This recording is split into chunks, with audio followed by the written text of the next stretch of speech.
Hello all, welcome to the Hindu analysis. ఈరోజు the Hindu analysis important articles అన్ని చూద్దామమ్మా. ఈరోజు కొన్ని ఆర్టికల్స్ మాత్రమే ఇంపార్టెంట్ ఉన్నాయి. సో యూపీఎస్సీలో రిలవెంట్ ఆర్టికల్స్ అన్నీ కూడా మనం కవర్ చేయడం జరుగుతుంది. మీరు దాని గురించి నెంబర్ చూసి ఆర్టికల్స్ ఓకే ఎక్కువ చెప్పారు తక్కువ చెప్పారు అని ఆలోచించకండి. ఇంపార్టెంట్ ఆర్టికల్స్ అన్నీ కూడా ఎన్ని ఉన్నా, అంటే 2 ఉన్నా 3 ఉన్నా 5 ఉన్నా 10 ఉన్నా అన్నీ కూడా మనం యూపీఎస్సీ రిలవెంట్గా అన్నీ కవర్ చేస్తాం. Don't worry. బట్ అంతకుముందు ఒకసారి చూడండి, యూపీఎస్సీ ఇన్ఫినిటీ ప్యాకేజ్ అనేది మనం తీసుకొని రావడం జరిగింది.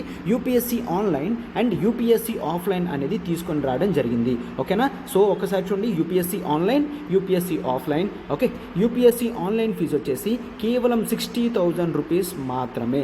అది కూడా మీరు ఈఎంఐ హ్యాపీగా 5,000 పర్ మంత్ కడుతూ 12 మంత్స్తో క్లియర్ చేయొచ్చు. అదే యూపీఎస్సీ ఆఫ్లైన్ అయితే ఫీజు 70,000, 10,000 పర్ మంత్ కడుతూ 7 మంత్స్లో మీరు క్లియర్ చేయొచ్చు అనమాట.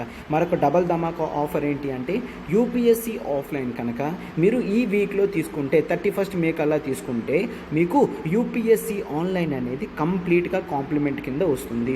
ఆఫ్లైన్ ఫీజు అంతమా 70,000, ఆన్లైన్ ఫీజు అంతా 60,000. అంటే మీరు 10,000 రూపీస్ ప్రొడక్ట్కే మొత్తం ఆఫ్లైన్ అనేది 2 యాడ్ అయి వస్తున్నాయని మీనింగ్ అనమాట. ఓకేనా? మనకి యూపీఎస్సీ ఆన్లైన్లో లైవ్ ప్లస్ రికార్డెడ్ క్లాసెస్ అన్నీ GS 1, 2, 3, 4 అన్ని కవరేజ్ నీట్గా వస్తుందమ్మా. అండ్ మీకు ప్రతి కోర్స్ యాక్సెసిబిలిటీ కూడా మీకు ఫ్రీగా కాంప్లిమెంట్ కింద వస్తుందన్నమాట. సో ఫీజు అనేది 10,000 రూపీస్ మేరకు 2 కూడా ఇంక్రీజ్ అవుతున్నాయి. సో లిమిటెడ్ వ్యాలిడిటీ టైం కాబట్టి వెంటనే మీరు జాయిన్ అవ్వండమ్మా. మీకు ఇది లైఫ్ టైం వ్యాలిడిటీతో కోర్స్ ప్యాకేజ్ అనేది వస్తుందన్నమాట. సో మీకు ఏ డౌట్ ఉన్నా నెంబర్ చూడండి, 789-389-9553 నెంబర్కి కాల్ చేసి మీరు వెంటనే సబ్స్క్రిప్షన్ అనేది చేసుకోండమ్మా. To all, welcome to LTX classes. మనం ఈరోజు ద హిందూ అనాలిసిస్ ఆర్టికల్స్ చూద్దాం. డేట్ 16/5/2022 ఆర్టికల్స్ అన్ని డీల్ చేస్తుంది. This is Srinivas. Okay, so articles to be explored ఏంటో చూడండి ఒక్కసారి. యూపీఎస్సీ రిలవెంట్ ఆర్టికల్స్ అన్నీ కూడా మనం తీసుకోవడం జరుగుతుంది. ఆర్టికల్స్ టు బి ఎక్స్ప్లోర్డ్ ఒకసారి చూడండి. Prices of cotton and sunflower seeds shoot up. ఓకేనా? ఎందుకు? రీసెంట్గా డేటా వచ్చింది IMD నుంచి. ఆ డేటా బట్టి ప్రైసెస్ అనేవి పెరగడం జరిగింది. ఏంటా ఇంపాక్ట్ అనేది నార్మల్గా ఇంపార్టెంట్. మనకి మెయిన్స్లో అటువంటి క్వశ్చన్స్ వస్తే ఇటువంటివి ఏ విధంగా రాస్తామనేది చెప్పడానికి ఇది తీసుకొని రావడం జరిగింది అనమాట. Okay, this comes in GS 1. Okay, GS 1 geography టాపిక్లో కవర్ అయ్యే టాపిక్ అనమాట. Next, this Delhi high court split verdict needs to be resolved. Okay, Delhi high court split verdict ఏదైతే ఉందో అది రిజాల్వ్ అవ్వాలి అని ఉంది. ఆ వర్డిక్ట్ ఏంటో కూడా చూద్దాం. దట్ కమ్స్ ఇన్ GS 2 పాలిటీలో అనమాట. The road to safety, this is road safety issues అనమాట. ఇవన్నీ కూడా మనం GS 2 పాలిటీలో చూస్తాము. ఓకే, జనరల్ ఇష్యూస్లో అన్నీ చూస్తాం. Next, Rajiv Kumar takes charge as chief election commissioner అని చూస్తాము. ఓకే, ఈ ఆర్టికల్ ఎలా వచ్చింది కాబట్టి మనం GS 2లో ఎలక్షన్ కమిషన్ గురించి కాస్త డీటెయిల్గా ప్రతిదీ కూడా చూద్దాం. ఓకేనా? సో మనకి రివిజన్ కూడా అయినట్టు ఉంటుంది ప్రిలిమ్స్ పాయింట్ ఆఫ్ వ్యూలో కూడా. Next, facing discrimination despite laws ఉన్నప్పటికీ కూడా కొన్ని LGBT కమ్యూనిటీస్, వీళ్ళందరూ ట్రాన్స్జెండర్ కమ్యూనిటీస్, వీళ్ళందరూ కూడా డిస్క్రిమినేషన్ అంటే వివక్షతకు గురి అవుతున్నారు. ఏంటి అనేది కూడా అక్కడ చూద్దాము. This comes under GS 2 polity. Okay, vulnerable groups ఆ సెక్షన్ ఉంటుందమ్మా పాలిటీలో, అందులో కవర్ అవుతుంది. Women in Meghalaya tied to poll panel seeks action. ఓకేనా? ఇవన్నీ కూడా మనకి GS 2లో పాలిటీలో వస్తాయన్నమాట. ఎందుకంటే all these are related to human dignity ఇవన్నీ కూడా కాబట్టి. ఓకేనా? Next, Indian company produces tactical battery for battle field అనేది కూడా చూస్తాము. This comes in GS 2 international relations, GS 2 international relations and GS 3 science and టెక్నాలజీలో కూడా ఇటువంటివి మనం యూజ్ చేయొచ్చు. So articles to B explore చూసాం కాబట్టి ఒక్కొక్క ఆర్టికల్ నీట్గా డిస్కస్ చేసుకొని వెళ్దాం. చూడండమ్మా ఒకసారి. మనం Telangana pack for TSPSC group 1 అనేది తీసుకొని రావడం జరిగింది. ఈ group 1 course includes Telangana economy, Telangana history, Telangana movement, Telangana geography, whole Telangana part అంతా కలిపి 10,000 రూపీస్ వర్త్ కోర్స్ కేవలం 5,000 రూపీస్కి ఇవ్వడం జరుగుతుందమ్మా. అండ్ ఒకసారి చూడండి, అది కూడా 21st మే వరకు మాత్రమే వ్యాలిడిటీ. మనకి రికార్డెడ్ క్లాసెస్ ఇవన్నీ కూడా కంప్లీట్గా అవైలబుల్లో ఉంటుంది. ఇక్కడ నెంబర్ చూడండి, 789-389-9553. మీరు మ్యామ్కి కాల్ చేసి వెంటనే సబ్స్క్రిప్షన్ అనేది చేసుకోండి అమ్మా. అండ్ నెక్స్ట్ ఇక్కడ చూడండి, ఎనీ సబ్జెక్ట్తో మీరు యూపీఎస్సీ ప్రిపరేషన్ అనేది స్టార్ట్ చేయొచ్చు, అది కూడా లైఫ్ టైం వ్యాలిడిటీ టైంతో అనమాట. అండ్ కోర్స్ ప్యాకేజ్ కేవలం మనం 5,000 రూపీస్కే పెట్టడం అనేది జరిగిందనమాట. అండ్ ఎకానమీ చూడండి, economy will be covered by Suresh sir, already recorded classes కూడా ఉన్నాయి.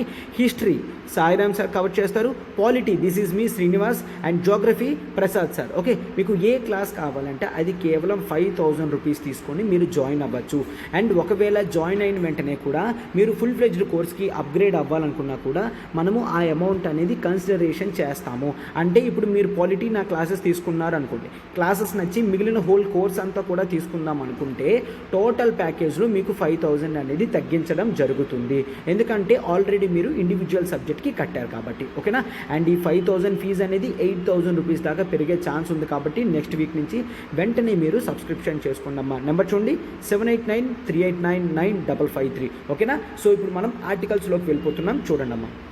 సో మన ఫస్ట్ ఆర్టికల్ చూడండి అమ్మా, important examination point of view వరకు మనం డిస్కస్ చేస్తాము. Prices of cotton and sunflower seeds shoot up అని చెప్పడం జరిగింది. రీసెంట్గా మనం ద హిందూ అనాలిసిస్లో నేను 2 days బ్యాక్ కవర్ చేశానమ్మా. ఐఎండి ఇండియన్ మెటీరియలాజికల్ డిపార్ట్మెంట్ అనేది ఒక డేటా అనేది తీసుకురావడం జరిగింది. ఏంటంట, మనము ఈ ఇయర్ మాన్సూన్ ఫోర్కాస్ట్ అనేది ముందుగానే రావడం జరుగుతుంది అని. ఎప్పుడు వచ్చే డేట్స్ కన్నా ఒక 4 days ప్రయర్గా మనకి వర్షాలు అనేవి కురవచ్చు అని ఎక్స్పెక్టేషన్ ఉంది అనమాట. సో ఒక్కసారి చూడండి, జనరల్గా ఏం జరుగుతుంది, వర్షాలు వచ్చే ముందు మనం విత్తనాలు వేసి మొత్తం ఫీల్డ్ అంతా సెట్ చేసి ఉంచితే వర్షం వల్ల మనకి మ్యాక్సిమం ప్రొడక్టివిటీ అనేది కలుస్తుంది, వాటర్ అవైలబిలిటీ ఉంటుంది కాబట్టి సో మనకి ఈజీగా గ్రోత్ అనేది అవుతుందన్నమాట. లెట్స్ టేక్ కాటన్ అనేది తీసుకున్నామంటే కాటన్కి ఎక్కువ శాతం వాటర్ అనేది కావాలి, రైట్. సో వాటర్ అనేది దీనికి కావాలా అవసరం లేదు, వాటర్ అనేది మినిమం క్వాంటిటీ అనేది కావాలి. అండ్ దీని సాయిల్స్ ఏంటమ్మా, దీనికి బ్లాక్ సాయిల్స్ అనేవి ఎక్కువ బాగా యూజ్ అవుతాయి, black soils. So black soil రీజన్లో ఉన్న అండ్ వాటర్ కొద్దిగా వర్షం పడుతుంది, ఆ వాటర్ అనేది సరిపోతుంది. అండ్ ఆ తర్వాత బ్రైట్ సన్షైన్ కూడా ఇప్పుడు ఉంటుంది కాబట్టి ఓవరాల్గా కాటన్ క్రాప్లో బంపర్ క్రాప్ అనేది ఎక్స్పెక్ట్ చేయొచ్చు, కరెక్ట్గా టైం కల్లా మనం అన్ని ఫీల్డ్ అనేది సెట్ చేసి ఉంచితే. సో అందుకని అండ్ నెక్స్ట్ సన్ఫ్లవర్ సీడ్స్ కూడా వాటి ప్రైసెస్ కూడా పెరగడం స్టార్ట్ అయింది. ఎస్, మాన్సూన్ జనరల్గా ఏమవుతుందమ్మా, ఇది ఇండియా అనుకోండి. అండ్ నెక్స్ట్ ఒకసారి చూడండి, దిస్ ఈజ్ ఈక్వేటర్ నుంచి విండ్స్ అనేవి ఎట్లా వస్తాయి, ఇవి వచ్చిన తర్వాత ఇటు సైడ్ ఇట్లా టర్న్ అవుతాయి. ఓకేనా. ఓకే, ఇట్లా టర్న్ అయినప్పుడు మనకి మాయిశ్చర్ అనేది ఈ విండ్స్ అనేవి క్యారీ చేస్తాయి. మాయిశ్చర్ క్యారీ చేసినప్పుడు మనకి ఇక్కడ ఆటోమేటిక్గా ఇక్కడ వెస్టర్న్ ఘాట్స్ అనేవి ఉంటాయి కాబట్టి వాటిని హిట్ అయిన వెంటనే కూడా ఇక్కడ రెయిన్ అనేది పడుతుంది. సో రెయిన్స్ అనేవి ఇండియాలో మాన్సూన్ సీజన్లో మనం ఎక్స్పెక్ట్ చేస్తాము, రెయిన్స్ అనేవి మాన్సూన్ సీజన్లో ఎక్స్పెక్ట్ చేస్తాం కాబట్టి ఇన్ జనరల్గా ఆ టైంలో మనకి డిమాండ్ అనేది ఈ సీడ్స్కి ఎక్కువ ఉంటుంది. ఎందుకంటే literally 60% of Indian culture, okay, Indian agriculture like 55 to 60% of Indian agriculture అనేది స్టిల్ రెయిన్ ఫెడ్ ఏరియాగా చూస్తాము. రెయిన్ ఫెడ్ ఏరియా అంటే ఏంటి సార్, అక్కడ ప్రాపర్ ఇరిగేషన్ అనేది లేదు. ఇరిగేషన్ అంటే ఏంటి, ఒక పక్క వాటర్ రిసోర్స్ నుంచి ఖచ్చితంగా వాటర్ అనేది సప్లై చేస్తే దాన్ని ఇరిగేషన్ జోన్ అని అంటాము. ఆ ఇరిగేషన్ లేదు, కేవలం వర్షం పడితే మాత్రమే పంటలు పండే భూమిలా ఉంటే దాన్ని రెయిన్ ఫెడ్ ఏరియా అంటాము. అంటే వర్షం మాత్రమే దానికి దిక్కు అనమాట. ఇటువంటివి మనం రెయిన్ ఫెడ్ ఏరియాస్ అంటాము. ఈ రెయిన్ ఫెడ్ ఏరియాస్లో జనరల్గా ఎప్పుడైతే వర్షం పడుతుందో ఆ టైంలోనే క్రాపింగ్కి ఎక్కువ డిమాండ్ ఉంటుంది. క్రాప్స్ ఎట్ల నుంచి వస్తాయమ్మా, సీడ్స్ నుంచి వస్తాయి. సో అందుకనే ఇమ్మీడియట్ బేసిస్ మీద ఫార్మర్స్ అందరికీ కూడా కావాలి. అంటే ఒక్కసారి చూడండి, డిమాండ్ అనేది పెరిగిపోతుంది, సప్లై అనేది సేమ్ ఉంది కాబట్టి ప్రైసెస్ అనేవి ఏమవుతాయమ్మా, ప్రైసెస్ ఆటోమేటిక్గా షూటప్ అవుతాయి. సో మీరు జాగ్రఫీలో ఏం రాస్తారంటే మాన్సూన్ అనేది ఎర్లీగా వచ్చింది అంటే సీడ్స్ అవైలబిలిటీ అనేది పెంచుకుంటేనే ప్రైసెస్ అనేవి మార్కెట్లో నార్మల్గా ఉండాలి అని మీరు మినిమం ఎక్స్పెక్ట్ చేయాలన్నమాట. ఎందుకంటే రేపు పొద్దున్న మీరు ఐఏఎస్ ఆఫీసర్స్ అయిన తర్వాత మీకు డిస్ట్రిక్ట్లో ఏది మెయింటైన్ చేయాలి, మాన్సూన్ రాకముందే మీ ఫోకస్ అంతా కూడా అగ్రికల్చర్ ఫీల్డ్ మీద ఉండాలి. ఎందుకంటే మెయిన్ ఇన్కమ్ తెచ్చేదంతా కూడా ఫార్మర్స్కి మెయిన్ ఖరీఫ్ సీజన్ కాబట్టి ఇప్పుడు వచ్చే సీజన్ని మనం ఖరీఫ్ సీజన్ అంటామన్నమాట. ఓకే, దాంట్లో వచ్చిన ప్రాఫిట్సే మ్యాక్సిమం పీపుల్కి హెల్ప్ అవుతాయి. బట్ ఒక్కసారి చూడండమ్మా, ప్లాంట్ అనేది గ్రో అవ్వాలంటే సీడ్స్ అనేవి చాలా ఇంపార్టెంట్. సీడ్స్ కూడా మనకి 2 టైప్స్ ఆఫ్ సీడ్స్ చూస్తాం. ఒకటి సర్టిఫైడ్ సీడ్స్, మరొకటి non certified seeds. Okay, certified and non certified. చాలామంది ఫార్మర్స్ ఏం చెప్తున్నారంటే ఆ రిపోర్ట్తో సీడ్స్ ప్రైసెస్ అనేవి 2 టైమ్స్ పెరిగాయి అని చెప్తున్నారనమాట. ఓకే, సీడ్స్ ప్రైసెస్ అనేవి 2 టైమ్స్ పెరిగాయి. And anyway non certified seeds కూడా ఎంత ఉన్నది, పాత టైం కన్నా అట్లీస్ట్ 1 టైం అనేది ఎక్స్ట్రా పెరగడం జరిగింది, 1x అనేది ఎక్స్ట్రా పెరగడం అనేది జరిగిందనమాట. అంటే ఒకసారి చూడండి, ప్రీవియస్ ఇయర్ 500 ఉంటే ఇప్పుడు ఇక్కడ 1000 అనేది అయ్యింది. ఇప్పుడు ప్రీవియస్ ఇయర్ 500 ఉంటే ఇప్పుడు సమ్వేర్ అరౌండ్ 750 దాకా ఉన్నది అని చూస్తాము. ఓకేనా, సో నాన్ సర్టిఫైడ్ సీడ్సే ఆ మాత్రం ఉన్నప్పుడు ఎవరైనా కూడా సర్టిఫైడ్ సీడ్స్కి వెళ్తారు. సార్ సర్టిఫైడ్ సీడ్స్ అంటే ఏంటి? మీకు చాలాసార్లు పంట పోవడానికి మెయిన్ కారణం ఏంటంటే సరైన విత్తనాలని మనం వెయ్యకపోతే పంట అనేది పోతుంది. సర్టిఫైడ్ సీడ్స్ అంటే గవర్నమెంట్ యాక్సెప్ట్ చేసిన, గవర్నమెంట్ రికగ్నైజ్ చేసిన, గవర్నమెంట్ ల్యాబ్స్లో చెక్ చేసిన సీడ్స్ మాత్రమే అమ్మడం జరుగుతుంది. ఓకేనా, కంపెనీస్ అనేవి రీసెర్చ్ అండ్ డెవలప్మెంట్ చేస్తారు, గవర్నమెంట్కి శాంపుల్స్ అవన్నీ చూపిస్తారు, ఆ తర్వాత మార్కెట్లో పెట్టి సేల్ చేస్తారనమాట. సో ఇట్లా సర్టిఫైడ్ సీడ్స్లో మనకి ప్రాబ్లమ్స్ అనేవి రాదు, రెగ్యులర్గా గవర్నమెంట్ అనేది చెక్ చేస్తుంది. అదే మీకు నాన్ సర్టిఫైడ్ సీడ్స్ అంటే మీరు ఎవరిని అడగడానికి స్కోప్ ఉండదు. బట్ స్టేట్ రెస్పాన్సిబిలిటీ ఏంటి అంటే ఖచ్చితంగా సర్టిఫైడ్ సీడ్స్ని ప్రమోట్ చేయాలి, నాన్ సర్టిఫైడ్ సీడ్స్ని ప్రమోట్ చేయకూడదు అని కూడా ఉంటుంది అన్నమాట.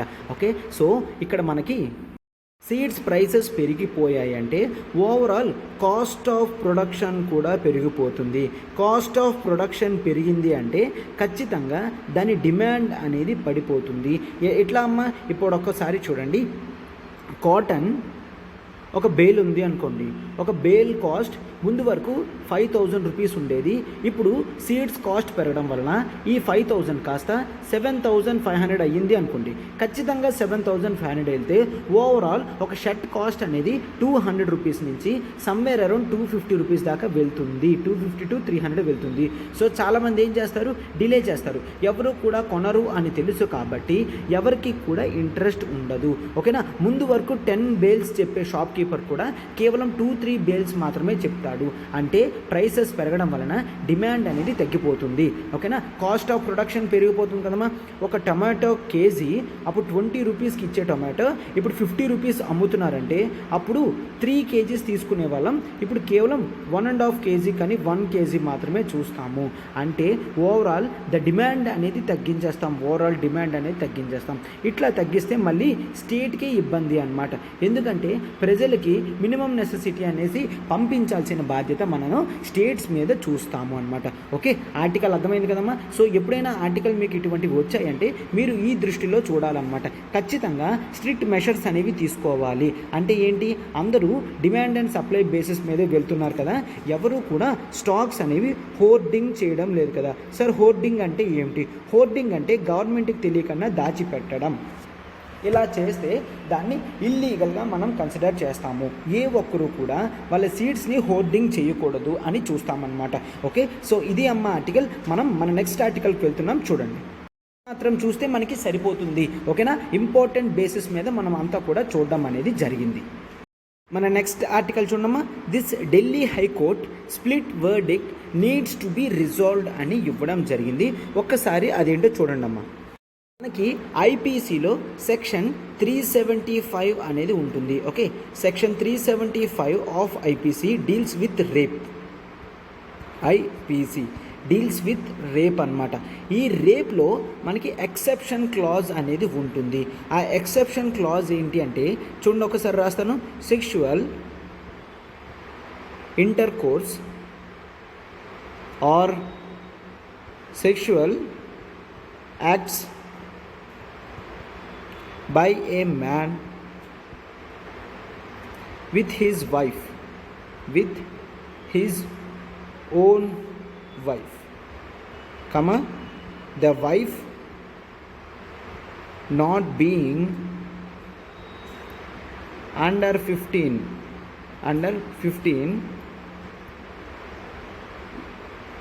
is not rape, comma.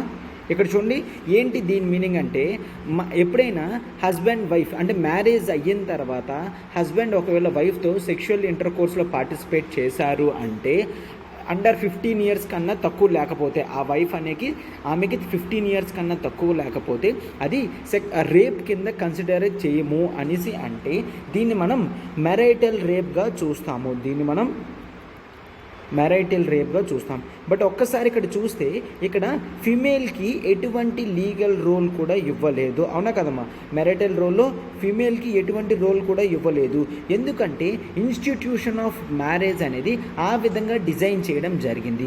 Institution of marriage అనేది ఎట్లా తయారు చేయడం జరిగిందమ్మా, ప్యాట్రియార్కల్ మైండ్ సెట్తో. సార్ ప్యాట్రియార్కల్ అంటే ఏంటి?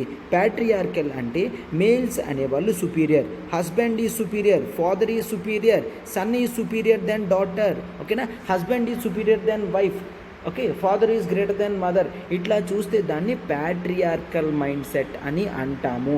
సో ఇక్కడ జనరల్గా ఏంటి, మేల్ ఎప్పుడు కావాలంటే అప్పుడు ఆ ఫిమేల్ని సెక్షువల్ యాక్ట్స్లో పార్టిసిపేట్ చేయమని అడగచ్చు, even though that female is not interesting. అంతేనా కదమ్మా. ఇక్కడ ఫిమేల్ ఇంట్రెస్ట్తో ఎటువంటి రోల్ కూడా లేదు. ఫిమేల్ ఇంట్రెస్ట్ లేకపోయినప్పటికీ కూడా సెక్షువల్ కోర్స్లో పార్టిసిపేట్ చేసినా దాన్ని రేప్ అని అన్నారు. జనరల్గా రేప్ అంటే ఏంటమ్మా, ఉమెన్కి ఇష్టం లేకన్నా ఎవరైనా సెక్షువల్ యాక్ట్స్లో ఇంటర్ఫియర్ అయితే వాళ్ళని మనం రేప్గా కన్సిడర్ చేస్తాము. బట్ ఈ సెక్షన్ 375లో ఈ క్లాజ్ అనేది రీజనబుల్ ఎక్సెప్షన్ కింద పెట్టడం అనేది జరిగింది. అయితే ఇప్పుడు ఇష్యూ ఏంటి అంటే సుప్రీంకోర్టు దీన్ని స్టేట్ హైకోర్టు, ఢిల్లీ హైకోర్టు అనేది దీన్ని అన్కాన్స్టిట్యూషనల్ అని చేయడం జరిగింది. ఈ సెక్షన్ ఏదైతే ఉందో ఈ ఎక్సెప్షన్ క్లాజ్ అనేది మనం అన్కాన్స్టిట్యూషనల్గా చూడడం అనేది జరిగింది. ఒక్కసారి చూడండి అమ్మా, ఎందుకు ఇన్స్టిట్యూషన్ ఆఫ్ మ్యారేజ్ అనేది అలా సెట్ చేయడం జరిగిందో. ప్రజెంట్ సొసైటీలో మనం మేల్స్ని జనరల్గా సుపీరియర్గా చూస్తున్నాం, ఫిమేల్స్ అనే వాళ్ళని లో కన్సిడరేషన్తో చూస్తున్నాం అన్నమాట. అంటే ఏ యాక్ట్ అయినా కూడా మేల్ కన్సెంట్ మాత్రమే తీసుకుంటున్నాం తప్ప ఫిమేల్ కన్సెంట్ తీసుకోవడం లేదు. ఎందుకంటే మ్యారేజ్ అనేది జరిగిందంటే both males and both females వీళ్ళిద్దరూ కూడా కన్సెన్సస్ బేసిస్ మీదే ఉంటారు. అంటే ఇద్దరికీ కూడా వాళ్ళ ఆపోజిట్ బాడీ మీద ఎక్స్క్లూజివ్ రైట్స్ ఉన్నాయి అని కన్సిడర్ చేస్తారు. బట్ ఎక్స్క్లూజివ్ రైట్స్ ఉన్నాయి అంటే ఓకే, కానీ ఎప్పుడూ కూడా యువతల వాళ్ళ కన్సెంట్ లేకుండా సెక్షువల్ యాక్ట్స్లో పార్టిసిపేట్ చేస్తామంటే ఎట్లా అవుతుందమ్మా. సో కొన్ని రీజన్స్ కూడా ఇవ్వడం జరిగింది అనమాట. ఓకే, ఇది మనం ఇన్స్టిట్యూషన్ ఆఫ్ మ్యారేజ్ కింద పెట్టడం జరిగింది. ఇన్స్టిట్యూషన్ ఆఫ్ మ్యారేజ్ అంటేనే ఇన్ జనరల్గా వాళ్ళు ఏం చెప్తున్నారంటే there is a legitimate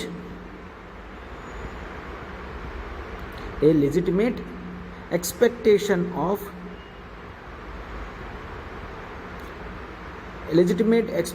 of sexual acts అని అంటారు. అంటే ఏంటి, మినిమం మ్యారేజ్ అయ్యింది అంటే ఇట్లా సెక్షువల్ యాక్ట్స్ అనేవి ఉంటాయి అంతే తప్ప ఆ సెక్షువల్ యాక్ట్స్ అనేవి జనరల్గా రేప్ అని కన్సిడర్ చేస్తే ఇన్స్టిట్యూషన్ ఆఫ్ మ్యారేజ్కి ఇబ్బంది కదా అని చూస్తామన్నమాట.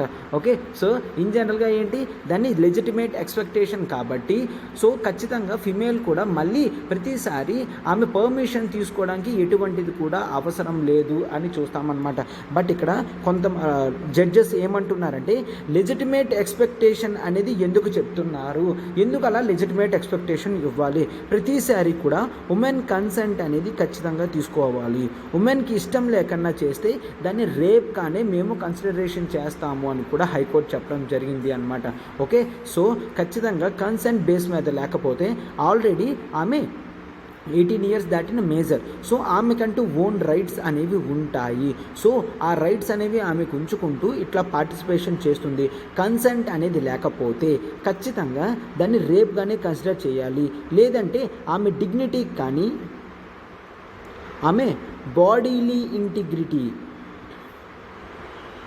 డిగ్నిటీ కానీ బాడీలీ ఇంటిగ్రిటీ కానీ రెండింటికి కూడా చాలా ఇంపార్టెంట్గా మనం కన్సిడర్ చేస్తాము. ఓకేనా, ఆమె బాడీలీ ఇంటిగ్రిటీ కానీ ఆమె డిగ్నిటీకి కానీ లాస్ వస్తుంది కాబట్టి ప్రతిసారి కూడా ఆమె కన్సెంట్ అనేది చాలా ఇంపార్టెంట్ అని చూస్తున్నాం అనమాట.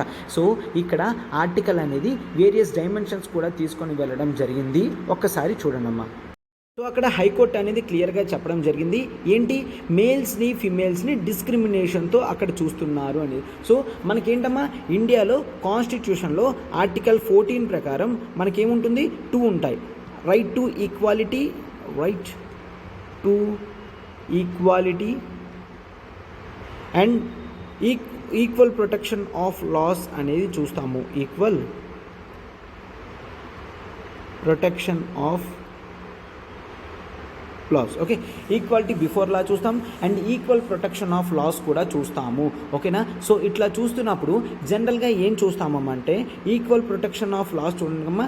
జనరల్గా ఈ రెండు కూడాను ఈక్వాలిటీ బిఫోర్ లా అంటే ప్రతి ఒక్కరు కూడా చట్టం ముందు సమానమే, రైట్ టు ఈక్వాలిటీ బిఫోర్ లా అని చూస్తాం.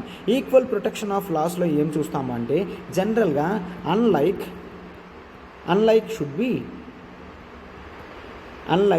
షుడ్ బి ట్రీటెడ్ అలైక్ అని చూస్తాము. ఓకేనా, and like should be treated alike అని కూడా చూస్తామన్నమాట. ఇక్కడ ఎగ్జాంపుల్ ఏమి ఇవ్వడం జరిగింది అంటే మనము అడల్ట్స్ని చిల్డ్రన్ని డిఫరెన్షియేషన్ చేస్తాము. అవునా, సో వీళ్ళిద్దరూ అన్లైక్ కదమ్మా, అయితే అడల్ట్స్ అందరినీ ఒకలా చూడాలి, చిల్డ్రన్ అందరినీ కూడా ఒకలా చూడాలి. అప్పుడే ఆర్టికల్ 14 క్లాజ్ 2 అనేది వర్తిస్తుంది అనమాట. అంటే ఈక్వల్ ప్రొటెక్షన్ ఆఫ్ లాస్ ఉంటుంది. ఎందుకంటే ఒకవేళ చూడండి ఇక్కడ డిస్టింగ్విష్ చేసేది ఎంట్రన్స్ కోసం ప్రతిదానికి వాళ్ళ జనరల్గా చైల్డ్ అనేవాళ్ళు లాజికల్ డెసిషన్ తీసుకోరు కాబట్టి వాళ్ళకి పూర్తి యాక్సెసిబిలిటీ అనేది ఇవ్వడం లేదు అని చూస్తున్నాం అనమాట. సో అయితే ఇక్కడ ఒక లా అనేది తయారు చేశారనుకోండి, దట్ ప్రొహిబిట్స్ చైల్డ్ లేబర్. ఓకేనా, చిల్డ్రన్ని సర్టెన్ డేంజరస్ లేబర్ చెయ్యొద్దు అని చెప్పి రూల్స్ అనేది పెట్టడం జరిగింది అనుకోండి. ఇక్కడ ఆబ్జెక్ట్ ఏంటమ్మా, ప్రొటెక్షన్ ఆఫ్ చైల్డ్ అనేది ఆబ్జెక్ట్, అంతే తప్ప ఎటువంటి డిస్క్రిమినేషన్ చూపించి స్టేట్ ఏదో సంపాదించేస్తుంది అని కాదు. పీపుల్ యొక్క హెల్త్ అనేది చాలా ఇంపార్టెంట్ కాబట్టి ఈ విధంగా చెప్పడం జరుగుతుంది. ఓకేనా, so like should be treated alike అని కూడా ఇక్కడే వస్తుంది అనమాట. ఓకే, వీళ్ళందరూ కూడా ఒకలాగే వర్క్ చేసుకుంటూ ఉంటారు, వాళ్ళందరికీ కూడా సేమ్ రోల్ అనేది ఉంటుంది అని చూస్తాము. ఓకేనా, సో అందుకనే ఏం చెప్తున్నారు, దేర్ షుడ్ బి ఇంటెలిజిబుల్ డిఫరెన్షియా అంటున్నారు. ఇంటెలిజిబుల్ డిఫరెన్షియాలో ఏం చూస్తున్నామంటే మనం ఇక్కడ మ్యారిటల్ రేప్ ఎక్సెప్షన్ అనేది ఎట్లా తీసుకుంటారు. మ్యారిటల్ రేప్ ఎక్సెప్షన్ అనేది ఒక మ్యారీడ్ అండ్ అన్మ్యారీడ్ ఉమెన్ ఉన్నారు అనుకోండి. మ్యారీడ్ అండ్ అన్మ్యారీడ్ ఉమెన్ చూసుకుంటే మనకి మ్యారీడ్ ఉమెన్లో ఏంటి, ఖచ్చితంగా కన్సెంట్ అనేది అవసరం లేకుండా చెయ్యొచ్చు అని రేప్లో సెక్షన్ 375 రేప్లో ఎక్సెప్షన్ క్లాజ్ అనేది ఉన్నది. But what about unmarried women ఒకవేళ తన కన్సెంట్తో పార్టిసిపేట్ చేయలేదంటే రేప్ అవుతుంది. బట్ ఆమె కన్సెంట్తో పార్టిసిపేట్ చేస్తే అప్పుడు దేని కింద తీసుకొస్తారు, అప్పుడు దాన్ని మ్యారేజ్ రిలేషన్లో తీసుకొస్తారా. సో ఇప్పుడు దీన్ని మ్యారేజ్ రిలేషన్లో తీసుకొని రాం కాబట్టి ఫస్ట్ దాంట్లో కూడా ఆ రిలేషన్లోకి తీసుకొని రావద్దు. There should be an intelligible differentia అని చూస్తాము అన్నమాట. ఎందుకంటే ఇక్కడ చూడండి అన్మ్యారీడ్ ఉమెన్ అయితే రేప్ ఛాన్సెస్ అనేవి పెరగడం చాలా ఎక్కువ అనేది చూస్తామన్నమాట. ఓకే, ఇవన్నీ కూడా ఇట్లా జరిగితే వీ ఫైండ్ మ్యారేజ్ అనేది ఇర్రెలవెంట్గా చూస్తాము. ఓకేనా, మ్యారేజ్ అనేది ఇర్రెలవెంట్గా చూస్తామన్నమాట. ఓకే, ఉమెన్ ఇష్టం బట్టే ఉంటుంది అని క్లియర్గా ఇక్కడ చెప్పడం జరిగితే అన్మ్యారీడ్ ఉమెన్లో ఇంకా మ్యారేజ్ అనే కాన్స్టిట్యూషన్ డీస్టెబిలైజ్ అయిపోతుంది అని చూస్తాము. అండ్ ఇట్లా చేస్తే నెక్సెస్ అనేది పెరిగిపోతుంది అని కూడా చూస్తాము అనమాట. నెక్సెస్ అంటే ఏంటి, ఫ్రెండ్షిప్ అనమాట.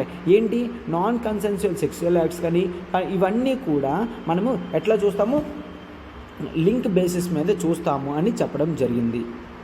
ఇక్కడ కోర్టు ఏం చెప్తుందంటే ద కాన్సెప్ట్ ఆఫ్ రేప్ అనేది చాలా ఘోరంగా ఉంటుంది. ఓకే, ఉమెన్కి ఇష్టం లేకన్నా కన్సెంట్ లేకన్నా జనరల్గా ఆమెని టార్చర్ చేస్తూ ఇబ్బంది పెడుతూ చేస్తూ ఉంటారు కదమ్మా. సో అది మ్యారీడ్ ఉమెన్తో చేసిన మ్యారీడ్ ఉమెన్తో చేసిన అన్మ్యారీడ్ ఉమెన్తో చేసిన రెండింటినీ కూడా ఒకలాగే కన్సిడరేషన్ చేసుకొని రీజనబుల్నెస్ అనేది ఉంచాలి అని చెప్పడం జరుగుతూ దీన్ని అన్కాన్స్టిట్యూషనల్గా పెట్టడం అనేది జరిగింది అనమాట. ఓకే, ఆర్టికల్ 14 అనేది ఈక్వల్ ప్రొటెక్షన్ ఆఫ్ లాస్ చూస్తాం కదమ్మా. దాని ప్రకారం జనరల్గా వర్క్ అనేది చేస్తూ ఉంటారు. ఆ వర్క్ అనేది పార్టిసిపేషన్ బేసిస్ మీద జరగాలి అనమాట. అంటే ఇక్కడ రేప్ అనేది ఎట్లా జరగాలి, కేవలం కన్సెంట్ బేసిస్ మీద జరగాలి తప్ప నార్మల్గా నాన్ కన్సెంట్ బేసిస్ మీద జరగకూడదు అని చెప్తామన్నమాట. ఓకే, గవర్నమెంట్ దేనికి సపోర్ట్ చేస్తుంది అంటే మ్యారిటల్ రేప్ ఎక్సెప్షన్ అనేది అలానే ఉంచండి. ఒకవేళ మీరు దాన్ని దాటితే మీకు ద ఇన్స్టిట్యూషన్ ఆఫ్ మ్యారేజ్ అనేది పోతుంది అని చెప్పడం జరుగుతుందన్నమాట. ఎందుకంటే ఒకవేళ దీన్ని రేప్ కింద కన్సిడర్ చేయకపోతే చాలామంది దీన్ని పట్టించుకోరు. ఒకవేళ దీన్ని రేప్ కింద కన్సిడర్ చేస్తే మ్యారేజ్లో లెజిటిమేట్ ఒపీనియన్ అనేది పోతుంది అని చూసాం కదమ్మా. సో మ్యారేజ్లో దీని గురించి డిస్కషన్ అనేది జనరల్గా వస్తుంది అనమాట. సెంట్రల్ గవర్నమెంట్ ఏం చెప్పింది, ఆ రీజనబుల్ ఎక్సెప్షన్ అలానే ఉంచితే మ్యారేజ్ అనేది అట్లానే ఉంటుంది అని చెప్పడం జరిగింది. బట్ ఇక్కడ ఆథర్ ఏం చెప్తున్నారంటే చాలా కంట్రీస్లో ఆల్రెడీ క్రాస్ వెరిఫికేషన్ జరిగింది, చాలా రిపోర్ట్స్ కూడా చేయడం జరిగింది అని చెప్తున్నారనమాట. ఓకే, సో మనం జనరల్గా ఆ రిపోర్ట్స్ అన్ని చూస్తే ఏ కంట్రీస్లో అయితే దీన్ని ఇట్లా తీసేశారో, ఓకే, కన్సెన్సస్ బేసిస్ మీదే ఉండాలి, నాన్ కన్సెన్షియల్ సెక్షువల్ యాక్ట్స్ అయితేనే ఉండాలి, అట్లా లేదు. Every time consent of women అనేది చాలా ఇంపార్టెంట్గా కన్సిడరేషన్ చేస్తాం, రైట్. సో ఈ విధంగా ఉండాలి అని పెడితే స్టేట్స్ వేరే కంట్రీస్లో చూస్తే అటువంటి నెక్సెస్ అంటే it is a close cooperation అనమాట. ఈ విధంగా ఎక్కడ కూడా ఏ కంట్రీలో కూడా జరగలేదు. అంటే ఆ ప్రావిజన్ తీసేసిన వెంటనే మ్యారేజ్ ఇన్స్టిట్యూషన్ వాల్యూ ఏమీ పడిపోలేదు అని చూస్తామన్నమాట. సో అందుకని ఇక్కడ జనరల్గా ఏమంటున్నారంటే మనందరం కూడా circular and inconsistent line of రీజనింగ్లోకి వెళ్ళాలి అని చెప్తున్నారనమాట. ఓకే, ఒకవేళ అంటే ఫర్ ఎగ్జాంపుల్ చెప్తున్నారనమాట, ఒకవేళ ఒక మర్డర్ అనేది ఇంటెన్షనల్ కిల్లింగ్ అయితేనే మీకు పనిష్మెంట్ వస్తుంది అని చెప్పిన తర్వాత అన్ఇంటెన్షనల్ కిల్లింగ్ అయితే ఒకవేళ మండే అయితే దాన్ని మర్డర్ కింద తీసుకొని రారు. ఓకేనా, అన్ఇంటెన్షనల్ కిల్లింగ్ అని ఒకవేళ మర్డర్ అయితే దీని మర్డర్ కింద తీసుకొని రారు మండే అయితే అని చూడడం జరుగుతుంది అనమాట. ఓకే, సో అయితే దీన్ని సర్క్యులర్ అంటాం కదమ్మా. అయితే ఇట్లా సర్క్యులర్గా ఉండకూడదు, there should be a clear line ఉండాలి అని చెప్పేసి కూడా చూస్తున్నారు. ఓకేనా, so autonomy means self governance అనేది యాంటీథెటికల్ టు ఫోర్స్ అనేది చూస్తాము.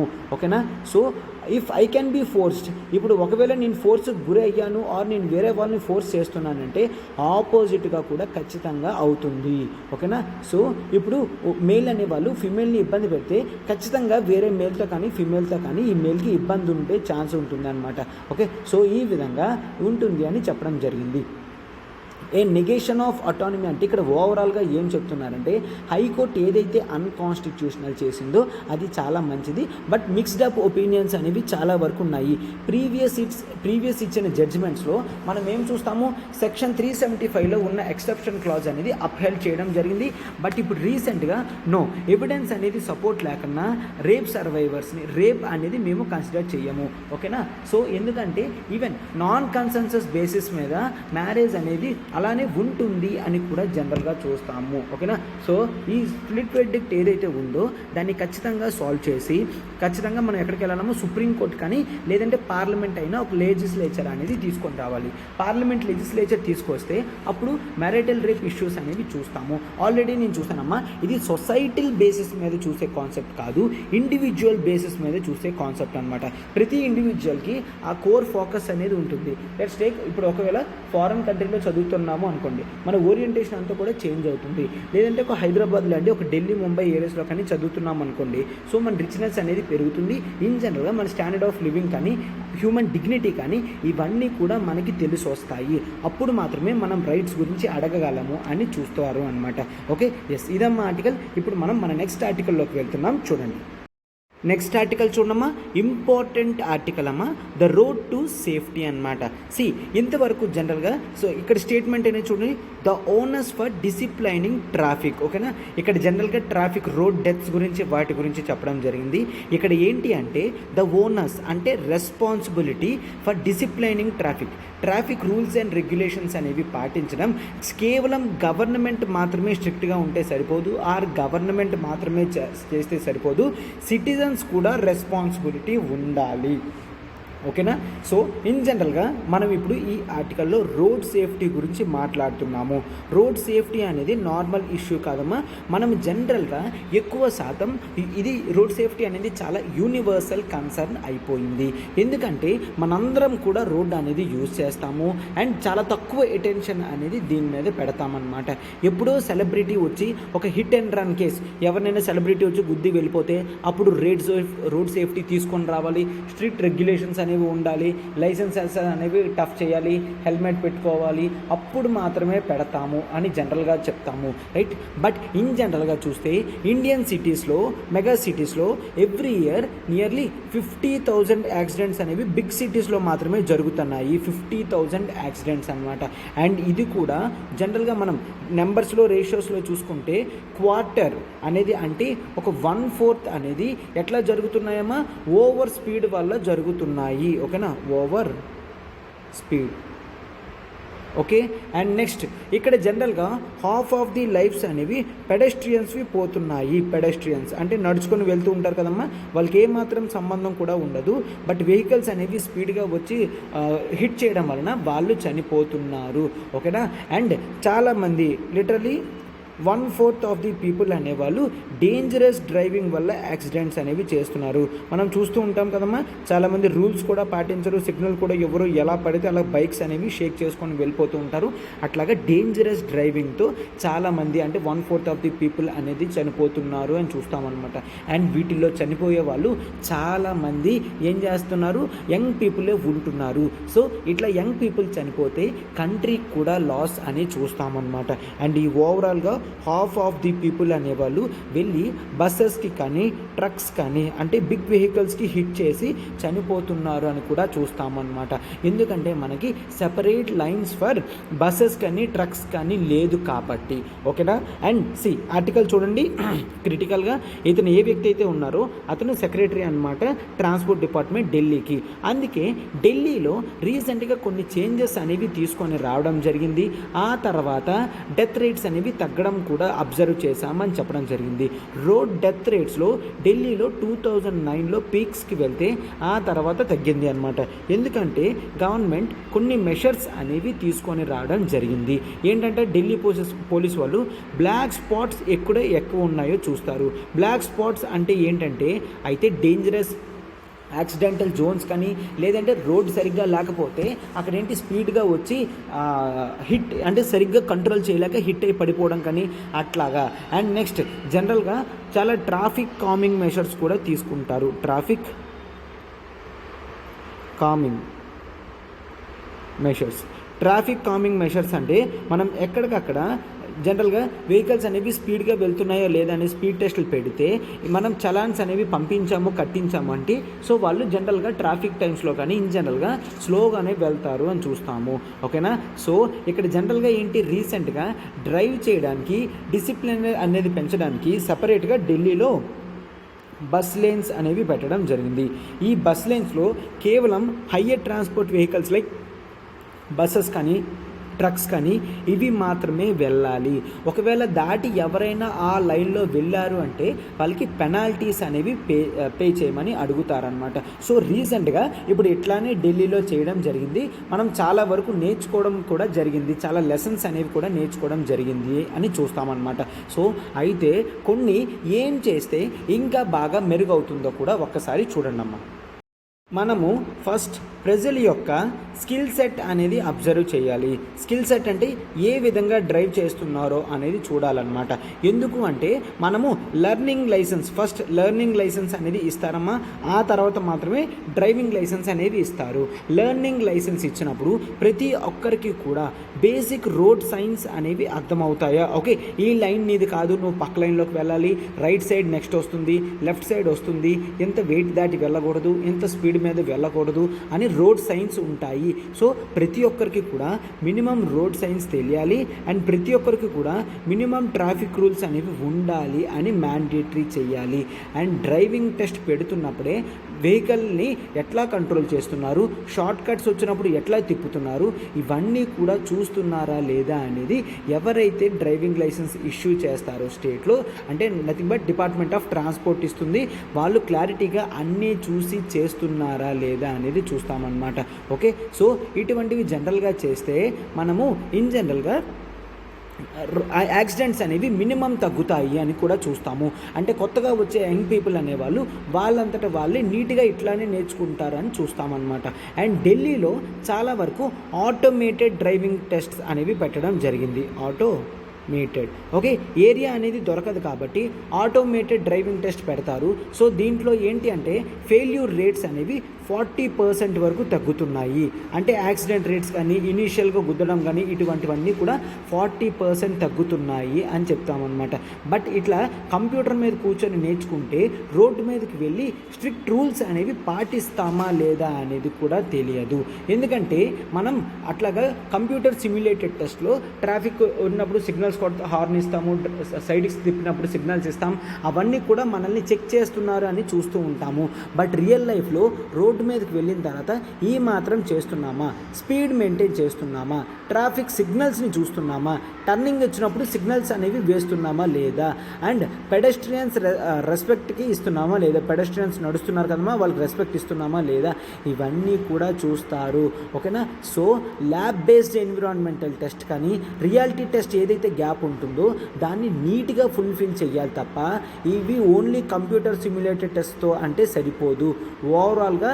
అండ్ నెక్స్ట్ ఏం చెప్తున్నారంటే ఎవరైతే హెవీ ట్రాన్స్పోర్ట్ వెహికల్స్ ఉంటారో వాళ్ళకి ఎప్పటికప్పుడు సైకలాజికల్ ఎవాల్యుయేషన్ చేయాలి. సైకలాజికల్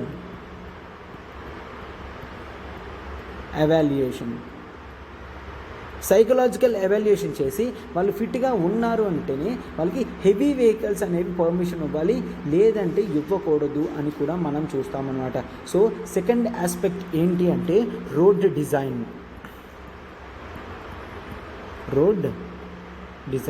రోడ్ కన్స్ట్రక్షన్ చేసినప్పుడే మనం నీట్గా జాగ్రత్తగా కన్సిడరేషన్ చేసుకొని రోడ్ డిజైన్ చేసామంటే ఇబ్బంది ఉండదు. బస్సెస్ అన్నీ కూడా నీట్గా బస్ లైన్స్ వెళ్ళినట్టు నీట్గా bus lines and bus stops ఎక్కడికక్కడ క్లియర్గా బాక్సెస్ గీసి అట్లా ఉంచి free passage in bus line పెట్టి ఇట్లా చేస్తే ఖచ్చితంగా ఇబ్బంది ఉండదు.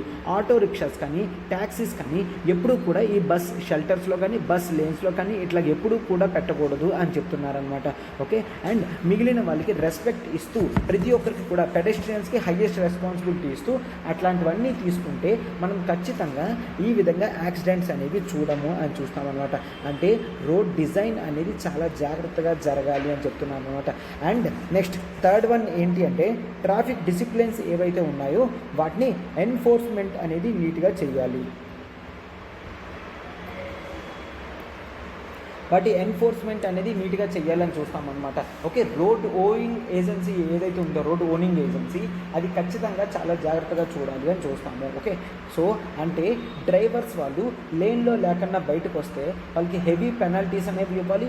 ఆ పెనాల్టీస్ అనేవి ఖచ్చితంగా వీళ్ళు పే చేస్తున్నారో లేదో చూడాలన్నమాట. సో నెంబర్ ప్లేట్ రికగ్నిషన్ సిస్టమ్తో వాళ్ళని ఎప్పటికప్పుడు క్యాచ్ చేస్తూ వాళ్ళకి అప్డేట్స్ ఇస్తూ వాళ్ళు ఖచ్చితంగా రూల్స్ అనేవి పాటిస్తున్నట్టు చూడాలి అన్నమాట.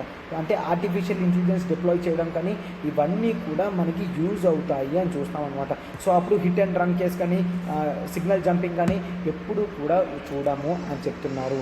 అండ్ ఆ తర్వాత మెయిన్ ఏంటి అంటే పబ్లిక్ ట్రాన్స్పోర్ట్ యూసేజ్ అనేది చాలా ఇంపార్టెంట్ అని చెప్తున్నారమ్మా.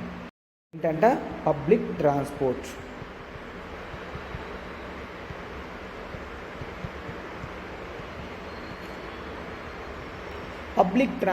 ఏంటి అంటే మనము ఇన్ జనరల్గా మాస్ అనే సర్వీస్ స్టార్ట్ చేయాలి. ఓకే, ఎంత స్టార్ట్ చేసినా కూడా మనం జనరల్గా చూస్తాం ఏంటి రోడ్ మీద ఇంప్రూవ్మెంట్ ఎఫిషియన్సీ రావాలి అంటే పబ్లిక్ ట్రాన్స్పోర్ట్ ఉంటేనే మంచిది.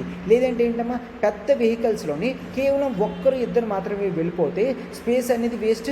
ఒకవేళ వాడు స్పీడ్గా వెళ్తే ఎవరికో యాక్సిడెంట్ చేయడం ఇవన్నీ కూడా ఇన్ జనరల్గా చూస్తాం. అదే పబ్లిక్ ట్రాన్స్పోర్టేషన్లో ప్రజలందరూ కూడా ఈ వెహికల్స్ యూజ్ చేస్తారు కాబట్టి ఈ విధంగా పబ్లిక్ ట్రాన్స్పోర్ట్ యూజ్ చేస్తారు కాబట్టి ఒక 70-80 మెంబర్స్ అనేది ఒక బస్సులో వెళ్ళడం వేరు. అదే 70 మెంబర్స్ ఒక 50 కార్స్లోని 20 బైక్స్లో వెళ్ళడం అనేది వేరు కదమ్మా. సో అందుకే పబ్లిక్ ట్రాన్స్పోర్టేషన్ అనేది చాలా ఇంపార్టెంట్ అని చూస్తామన్నమాట. అండ్ గవర్నమెంట్ని ఏమడగడం జరిగింది, మాస్ సర్వీస్. మాస్ అంటే ఏంటి, గవర్నమెంట్ ఆలోచిస్తుంది mobility as a service solution అనేది ఆలోచిస్తుంది అనమాట. ఓకే, ఇక్కడ జనరల్గా ఏంటి, డిజిటల్ అగ్రిగేటర్స్ వాళ్ళు ఉంటారు, వాళ్ళు అన్ని ఆప్షన్స్ అనేవి కూడా చూస్తారు. ఓకే, అంటే ఇప్పుడు నువ్వు తిరగాలి అంటే నువ్వు బస్, మెట్రో, క్యాబ్, ఆటో ఏది ఎక్కినా కూడా నీకు అన్నీ కూడా ఈక్వల్గానే అదే మెషర్లో క్వాలిఫికేషన్ అనేది వస్తుంది. మీరు బస్ ఒకటి, మెట్రో వేరే దగ్గరగా, క్యాబ్ వేరే కంపెనీది, ఆటో పెడితే వేరే కంపెనీది, ఇట్లాగేమీ చేయకన్నా ఓవరాల్గా సింగిల్గా వచ్చేటట్టు చేస్తే పబ్లిక్ మొబిలిటీ అనేది బాగుంటుంది. ఎప్పుడైతే పబ్లిక్ ట్రాన్స్పోర్టేషన్ సిస్టమ్ ఎఫిషియెంట్గా చేస్తామో లాస్ట్ మైల్ కనెక్టివిటీ వరకు చేయాలి. లాస్ట్ మైల్ కనెక్టివిటీ చేసాము అంటే అప్పుడు ఖచ్చితంగా ఇండస్ట్రియల్ గ్రోత్ కూడా ఎక్స్పెక్ట్ చేస్తాము అని చెప్తారనమాట. అండ్ నెక్స్ట్ మరొకటి ఏం చెప్తున్నారంటే, ట్రాఫిక్ రూల్స్ అనేవి ఒక మ్యామోత్ ఎక్సర్సైజ్ కింద చూస్తామన్నమాట. It requires collective behavioural change అనేది చూస్తాము. Collective behavioural change. ఓకే, ప్రజల యొక్క బిహేవియరల్ చేంజ్ అనేది ఎక్స్పెక్ట్ చేస్తాము. ఎప్పుడైతే అది మీటింగ్ అవుతుందో అప్పుడు సిటిజన్స్కి కూడా గవర్నమెంట్ లానే ఈక్వల్ రెస్పాన్సిబిలిటీ ఉంది. ఇప్పుడు ఇంతవరకు చూసాము, ఇంతవరకు కేవలం గవర్నమెంట్ మాత్రమే చేస్తుందని చూసాం తప్ప ప్రజలు ఏమీ చేయలేదని చూస్తున్నాం కదా. అందుకని కేవలం ప్రజలు మాత్రమే చేస్తే సరిపోదు, గవర్నమెంట్ కూడా చేస్తేనే మంచిది అని మనం చూస్తాము. ఓకేనమ్మా. సో అయితే ఇప్పుడు మీకు క్వశ్చన్ ఏంటి అంటే, మనకి డ్రైవింగ్ లైసెన్స్ అనేవి ఎవరిస్తారు? స్టేట్ గవర్నమెంట్ ఇస్తుందా, సెంట్రల్ గవర్నమెంట్ ఇస్తుందా? ఏ గవర్నమెంట్ ఇస్తే ఎందుకు, ఏ రూల్స్ ప్రకారం ఇస్తున్నారో కూడా మీరు జనరల్గా చెప్పండి అమ్మా. సో దీంతో మీకు ఒక ఓవరాల్ అండర్స్టాండింగ్ అనేది కూడా ఈ టాపిక్లో వస్తుంది. ఓకేనా. సో ఇప్పుడు నేను నా నెక్స్ట్ ఆర్టికల్కి వెళ్తున్నాను, చూడండమ్మా. నెక్స్ట్ ఆర్టికల్ చూడమ్మా. Rajiv Kumar takes charge as chief election commissioner. ఓకేనా. సో ఇప్పుడు ఇతను 25th చీఫ్ ఎలక్షన్ కమిషనర్ కింద బాధ్యతలు అనేవి తీసుకోవడం జరిగింది. సో ఇప్పుడు ఆర్టికల్ ఎట్లానే వచ్చింది కాబట్టి మనం ఎలక్షన్ కమిషన్ గురించి ఒక్కసారి డీటెయిల్డ్గా, ప్రిలిమ్స్ ఎగ్జామ్ ఉంది కూడా కాబట్టి ఎటువంటి పాయింట్స్ యూపీఎస్సీ వాడు స్ట్రెస్ చేస్తాడో ఏంటో చూస్తూ కంప్లీట్ చేద్దాం. But first of all the main role of election commission is to conduct free and fair elections అని గుర్తుంచుకోండి. Okay, free and fair elections. Okay, ఏ మాత్రం కూడా ఎవరికి ఎటువంటి పక్షపాతం కూడా చూపించకుండా, ఎవరికి ఎటువంటి అడ్వాంటేజ్ కానీ డిసడ్వాంటేజ్ కానీ చూపించకుండా ఫ్రీగా ఎలక్షన్స్ అనేవి జరిగితే అది డెమోక్రసీ యొక్క హాల్మార్క్. దాన్ని ఎలక్షన్ కమిషన్ అనేది తీరుస్తుంది అని మీరు జాగ్రత్తగా అబ్జర్వ్ చేస్తే సరిపోతుందన్నమాట. ఓకే, సో అయితే ఇప్పుడు ఎలక్షన్ కమిషన్ గురించి చూడండి అమ్మా. మనకి ఆర్టికల్ 324 అనేది క్లియర్గా ఇండియన్ కాన్స్టిట్యూషన్లో ఏం చెప్పడం జరిగిందంటే, మనకి ఎలక్షన్ కమిషన్ అనేది ఉండాలి అని చెప్పడం జరిగింది. Election commission to conduct regular elections అని ఉన్నది. అయితే ఇది ఎలక్షన్ కమిషన్ ఆర్టికల్ 324 నుంచి వచ్చింది కాబట్టి దీన్ని కాన్స్టిట్యూషనల్ బాడీ అని అంటాము. ఓకేనా. ఏ బాడీనమ్మా? కాన్స్టిట్యూషనల్ బాడీ అంటాం. ఏ బాడీ అయితే మనకి ఈ కాన్స్టిట్యూషన్లో మెన్షన్ చేసి ఉంటుందో దాన్ని కాన్స్టిట్యూషనల్ బాడీ అంటాము. ఒకవేళ కాన్స్టిట్యూషన్లో మెన్షన్ చేయకన్నా జనరల్ యాక్ట్స్తో వస్తే దాన్ని స్టాట్యూటరీ బాడీ అని అంటాము. ఓకే, సో ఎలక్షన్ కమిషన్ అనేది కాన్స్టిట్యూషనల్ బాడీ అంటాము. అండ్ దీన్ని ఒక ఇండిపెండెంట్ బాడీ అని కూడా అంటాము. ఎందుకు ఇండిపెండెంట్ బాడీ అంటామో తెలుస్తుంది. అండ్ ఆ తర్వాత ఇదొక పర్మనెంట్ బాడీ. ఫర్ ఎగ్జాంపుల్ ఇప్పుడు మనం చూస్తే డీలిమిటేషన్ కమిషన్ అనేది చూస్తే అది స్టాట్యూటరీ బాడీ అనమాట. పార్లమెంట్ ఒక యాక్ట్ తయారు చేస్తుంది, ఆ యాక్ట్లోంచి పుడుతుంది అది. సో దాన్ని స్టాట్యూటరీ బాడీ అంటాం. బట్ అది పర్మనెంట్ బాడీ కాదు. ఎప్పుడైతే డీలిమిటేషన్ ఎక్సర్సైజ్ జరగాలో అప్పుడు మాత్రమే దాన్ని క్రియేట్ చేయడం జరుగుతుంది. ఆ తర్వాత వెంటనే అది డిజాల్వ్ అవ్వడం జరుగుతుంది. బట్ ఎలక్షన్ కమిషన్ అట్లా కాదు. ఎలక్షన్ ఎప్పుడైతే అప్పుడు ఉండి మిగిలిన టైంలో ఎలక్షన్ కమిషన్ ఏమి క్లోజ్ అయిపోదు, అది ఉంటుంది. ఓకేనా. సో ఆర్టికల్ 324లో superintendence, direction and control of elections అని ఇవ్వడం జరిగింది. ఓకేనా. సో ఏంటంటమ్మా, ఎలక్షన్ కమిషన్ ఆఫ్ ఇండియా ఏం చెప్పాలి? సూపరింటెండెన్స్ అంటే ఏంటి? ఓవరాల్ కంట్రోలింగ్ రెగ్యులేటరీ మెషర్స్ ఇవన్నీ కూడాను. అండ్ డైరెక్షన్స్ ఇవ్వాలి. అండ్ కంట్రోల్ ఆఫ్ ఎలక్షన్స్ ఎలక్షన్స్ని కంట్రోల్ చేయడం కూడా ఎవరెవరికమ్మా, పార్లమెంట్ కానీ, స్టేట్ లెజిస్లేచర్స్ కానీ, ప్రెసిడెంట్స్ కానీ, వైస్ ప్రెసిడెంట్ కానీ, ఈ ఎలక్షన్స్ అన్నీ కూడా ఎలక్షన్ కమిషనే చేస్తుంది అని మనం జనరల్గా చూస్తాము. ఓకేనా? సో అయితే సార్ పంచాయత్ మున్సిపాలిటీస్లో ఎవరు చూస్తారమ్మా, స్టేట్ ఎలక్షన్ కమిషన్ అనేది చూస్తుంది. దానికి దీనికి ఎలక్షన్ కమిషన్ ఆఫ్ ఇండియాకి స్టేట్ ఎలక్షన్ కమిషన్కి సంబంధం లేదన్నమాట. ఎందుకంటే election Commission of India article 324, state election commission ఉంచి ఆర్టికల్ 243 క్లాస్ కేలో చూస్తాము. ఓకేనా? సో అయితే ఇప్పుడు ఇన్ జనరల్గా మనం ఏం చూస్తామంటే దీని కాంపోజిషన్ ఏంటి, ఆర్టికల్ 324 అని. ఆర్టికల్ 324లో క్లియర్గా ఉంటుంది, election commission, chief election commission కానీ ఇంకే ఇతరైన ఎలక్షన్ కమిషన్స్ అనేది ఎంతమంది ఉండాలి ఏంటి అనేది టైం టు టైం ఎవరు ఫిక్స్ చేస్తారమ్మా, ప్రెసిడెంట్ ఫిక్స్ చేస్తాడని ఇవ్వడం జరిగింది. సో కాన్స్టిట్యూషన్లో ఇట్లా 3 member body, 2 member body, 1 member body అని మెన్షన్ చేయలేదు. కేవలం ప్రెసిడెంట్ అనే వ్యక్తి డిసైడ్ చేస్తాడు ఎంతమంది ఉండాలి ఏంటి అనేది. ఓకేనా? సో అయితే chief election commission and other election commissioners అందరి అపాయింట్మెంట్ కూడా ప్రెసిడెంట్తో అవుతుంది అని చూస్తాము.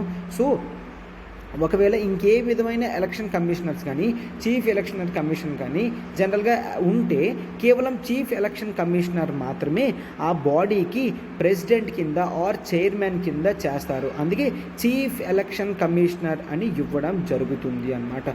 ఓకే, కండిషన్స్ ఆఫ్ సర్వీస్ కానీ ఇవన్నీ కూడా ఎవరమ్మా డిసైడ్ చేస్తారు, ప్రెసిడెంట్ డిసైడ్ చేస్తాడు. ఓకే, ప్రెసిడెంట్ అనేవాడు డిసైడ్ చేస్తాడనమాట. ఎటువంటి వాళ్ళు ఉండాలి ఏంటి, గ్రౌండ్ లెవెల్ స్టేట్లో సిచ్యువేషన్స్ తెలుసుకొని అడ్మినిస్ట్రేషన్ అంతా కూడా చేస్తారు అని చూస్తామన్నమాట. అయితే దీనికి ఒక చిన్న స్టోరీ ఉంది చూడండి అమ్మా, ఎంతమంది ఉండేవారు ఎలక్షన్ కమిషనర్స్ అనేది. ఓకేనా? సో కాన్స్టిట్యూషన్ ఏం చెప్పలేదు కాబట్టి 1950లో మనకి కేవలం ఒకే ఒక్క చీఫ్ ఎలక్షన్ కమిషనర్స్ అండ్ మిగిలిన ఇంకే ఎలక్షన్ కమిషనర్స్ అనేవాళ్ళు లేరన్నమాట. ఓకే, బట్ 1989లో డ్యూటీ అనేది పెరిగిపోవడంతో ఆ 1 మెంబర్ని కాస్త 3 మెంబర్స్ కింద చేయడం జరిగింది. ఒకరిని చీఫ్ ఎలక్షన్ కమిషనర్ అండ్ మిగిలిన వాళ్ళు నార్మల్ ఎలక్షన్ కమిషనర్స్ కింద చేయడం అనేది జరిగింది అన్నమాట. ఓకే, సో అయితే ఇప్పుడు మరొకటి కూడా చూడండమ్మా, 1989 తర్వాత మళ్ళా 1990లో గవర్నమెంట్ మళ్ళీ ఎర్లియర్ పొజిషన్కి వచ్చి 1 మెంబర్ది మాత్రమే చేయడం జరిగింది. అండ్ ఆ తర్వాత మళ్ళీ 1993లో 1 సరిపోర్లే 3 మెంబర్స్ని ఉంచుదామా అని చెప్పి కంటిన్యూ అవ్వడం అనేది జరుగుతుంది. అంటే ఏంటమ్మా ఇక్కడ మనకి it is not a thing that members ఎంతమంది ఉండాలని ఎక్కడా కూడా లేదు, అవసరానికి తగ్గట్టు ప్రెసిడెంట్ అనేవాడు మారుస్తాడు అని చూస్తాము. ఓకేనా? సో అయితే ఇక్కడ ఎట్లాగా జనరల్గా రూల్ అవుతుందో చూడండి అమ్మా. కాన్స్టిట్యూషన్ క్లియర్గా చెప్పడం జరిగింది ఏంటని, ప్రతి దాంట్లో కూడా చీఫ్ ఎలక్షన్ కమిషనర్ ఉంటారు, ఉంటే 2 అదర్ ఎలక్షన్ కమిషనర్స్ కూడా ఉంటారు. వాళ్ళ పవర్స్ అన్నీ కూడా సేమ్ అని చూస్తాము, వాళ్ళ పవర్స్ సేమ్, వాళ్ళ శాలరీస్ కూడా సేమ్ అని చూస్తాము. ఏ విధమైన డిఫరెన్సియేషన్ కూడా వీళ్ళ ముగ్గురికి లేదు అని చూస్తామన్నమాట. ఓకే, సో సుప్రీంకోర్టు కూడా చాలాసార్లు చాలా కేసెస్లో కూడా చెప్పడం జరిగింది ఏంటంటే మనకి ఎప్పుడైనా ఇష్యూస్ అనేవి వచ్చాయి అంటే, వీళ్ళ ముగ్గురికి ఇష్యూస్ వచ్చాయి అంటే అది మెజారిటీ బేసిస్ మీద మాత్రమే డెసిషన్ తీసుకోవడం జరుగుతుంది తప్ప చీఫ్ ఎలక్షన్ కమిషనర్ ఏం చెప్తే అట్లా జరగడం కానీ అటువంటి ప్రావిషన్స్ మెషర్స్ కానీ ఏమీ కూడా మనం తీసుకోవట్లేదు అని చూస్తామన్నమాట. అయితే సార్ వీళ్ళ రూలింగ్ ఎంతవరకు ఉంటుంది అంటే అందరూ కూడా 6 or 65 ఇయర్స్ వరకు ఉంటారు. 6 or 65 ఇయర్స్ అంటే చూడండి, ఒకవేళ నేను 2020లో జాయిన్ అయ్యాను, అప్పుడు నా ఏజ్ అనేది 56 అనుకోండి. సో నాకు ఎంతవరకు ఉంటుంది, 2026 వరకు ఉంటాను. ఎందుకంటే అప్పుడు నాకు +6 అయినా కూడా నేను 62కు మాత్రమే ఉంటాను. 65 ఇయర్స్ రావట్లేదు కాబట్టి 62 వరకు ఉంటాను. అదే నాకు 2020లోనే నా ఏజ్ అనేది 62 అనుకోండి, అయితే ఎంతవరకు చేస్తాను, 6 ఇయర్స్ అంటే నో, కేవలం 3 ఇయర్స్ మాత్రమే చేయాలి. ఎందుకంటే అప్పర్ టైం లిమిట్ అనేది మనం 65 ఇయర్స్ వరకు మాత్రమే ఇవ్వడం జరుగుతుంది కాబట్టి. ఓకేనా? సో ఇంత పెద్ద బాడీ ఇండిపెండెంట్గా వర్క్ చేస్తుందా లేదా అనేది డౌట్ వస్తుంది. అయితే దాని ఇండిపెండెన్స్ గురించి మనం ఒక్కసారి చూద్దాం. చూడండి అమ్మ, independence of election commission. Okay, ఒక బాడీ ఇండిపెండెన్స్ అనేది మనకి ఎప్పుడు ఎట్లా తెలుస్తుందంటే దాని రిమూవల్ ప్రాసెస్ తెలిసినప్పుడు. ఓకే, సో అయితే election commissioner or chief election commissioner యొక్క రిమూవల్ ప్రాసెస్ ఏంటి? మనకి రిమూవల్ ప్రాసెస్ అనేది నార్మల్గా జడ్జెస్కి ఏ విధంగా జరుగుతుందో అదే విధంగా జరుగుతుంది. అంటే ఏంటమ్మా, మనకి లోక్సభలో జనరల్గా 100 మెంబర్స్ కానీ రాజ్యసభలో 50 మెంబర్స్ కానీ మనకి ఆ రిమూవల్ ప్రాసెస్, జడ్జ్ రిమూవల్ ప్రాసెస్తో మోషన్ అనేది పెట్టాలి హౌస్లో. ఆ మోషన్ అనేది ఎవరికి ఇస్తారమ్మా? స్పీకర్కి ఇస్తారు, లేదంటే వైస్ చైర్మన్, ఆ చైర్మన్ ఆఫ్ రాజ్యసభకి ఇస్తారు. అయితే స్పీకర్ ఆఫ్ లోక్సభ కానీ లేదంటే చైర్మన్ ఆఫ్ రాజ్యసభ కానీ ఇస్తారు. ఇప్పుడు ఆ మోషన్ అనేది యాక్సెప్టెన్స్ చేస్తే ప్రజలకి పార్లమెంట్లో ఉన్న వాళ్ళకి ఇస్తారు అన్నమాట. పార్లమెంట్ వాళ్ళు ఇప్పుడు సపరేట్ కమిటీ అనేది పెడతారు, సపరేట్ కమిటీ. ఆ సపరేట్ కమిటీలో కూడా జడ్జెస్ వాళ్ళు ఉంటారనమాట. ఈ జడ్జెస్ వాళ్ళు ఎంక్వైరీ చేస్తారు, దాన్నే ఎంక్వైరీ కమిషన్ అని అంటారు. ఆ ఎంక్వైరీ కమిషన్లో ఎలిగేషన్స్ అనేవి ప్రూవ్ అయితే అది రిమూవల్ ప్రాసెస్ అనేది నెక్స్ట్ స్టేజ్కి వెళ్తుంది. ఎలిగేషన్స్ అన్నీ కంప్లీట్ అయిపోతే హౌస్లో మోషన్ పెట్టారు కాబట్టి దాని మీద ఆ నెక్స్ట్ ఓటింగ్ అనేది జరుగుతుంది. ఆ ఓటింగ్ కూడా ఎట్లా జరుగుతుందమ్మా? స్పెషల్ మెజారిటీతో జరుగుతుంది. Special majority. Sir special majority ఏంటి అంటే హౌస్లో ఉన్న మెంబర్స్ అంటే total 50% of the house members అని చూస్తాము. ఆ తర్వాత 2/3 ప్రెజెంట్ అండ్ ఓటింగ్ అని చూస్తాము. ఓకేనా? అంటే ఇప్పుడు చూడండి, ఒకవేళ హౌస్లో ఎంతమంది ఉన్నారమ్మా? మనకి 700 మెంబర్స్ అనుకోండి. 700 మెంబర్స్ ఒకవేళ హౌస్ అయితే, బట్ ఆ రోజు ఏంటి కేవలం 600 మెంబర్స్ మాత్రమే వచ్చారు. 600లో మనకి ఇప్పుడు 2000 అంటే మనకు అది 400. అయితే ఈ 400 అనేది 700లో హాఫా కాదా? 700 అంటే కేవలం 350. ఇప్పుడు 400 మెంబర్స్ అనేవాళ్ళు ఓకే చేశారంటే అది స్పెషల్ మెజారిటీ. బట్ కాకపోతే ఒకసారి చూడండి, 700 మెంబర్స్లో కేవలం 300 మెంబర్స్ వచ్చారు. 300 మెంబర్స్లో 299 మెంబర్స్ అనేవాళ్ళు ఓకే చేయడం జరిగినా కూడా ఈ మోషన్ అనేది పాస్ అవ్వదు. ఎందుకంటే ఓవరాల్ 700లో 350 అనేది హాఫ్ కాబట్టి 350 కన్నా తక్కువ ఉన్నది కాబట్టి ఇది స్పెషల్ మెజారిటీ అవ్వదు. ఓకేనా? సో అయితే రీజన్స్ కూడా ఏంటి అంటే ప్రూవ్డ్ మిస్బిహేవియర్ అండ్ ఇన్కెపాసిటీ అని ఇవ్వడం జరిగింది. అంటే రిమూవల్ ప్రాసెస్ అనేది అంత ఆషామాషిగా ఈజీగా అవ్వదు. అంటే దాని ఇండిపెండెన్స్ అనేది ఎంత స్ట్రిక్ట్గా ఉంటుందో చూస్తాము. మనకి ఇండిపెండెన్స్ వచ్చిన తర్వాత ఇంతవరకు ఒక చీఫ్ ఎలక్షన్ కమిషనర్ని కానీ ఎలక్షన్ కమిషనర్ని కానీ ఎవరిని కూడా ఈ విధంగా మనం రిమూవ్ చేయలేదు అని చూస్తామన్నమాట. Okay, and next conditions of service. Okay, conditions of service for chief election commissioner కానీ ఏం చూస్తాము ఆర్ అదర్ వీళ్ళందరికీ కూడా అపాయింట్ చేసిన తర్వాత వాళ్ళకి డిసడ్వాంటేజ్ కలిగేటట్టు ఖచ్చితంగా ఎటువంటి డెసిషన్ కూడా చేయకూడదు.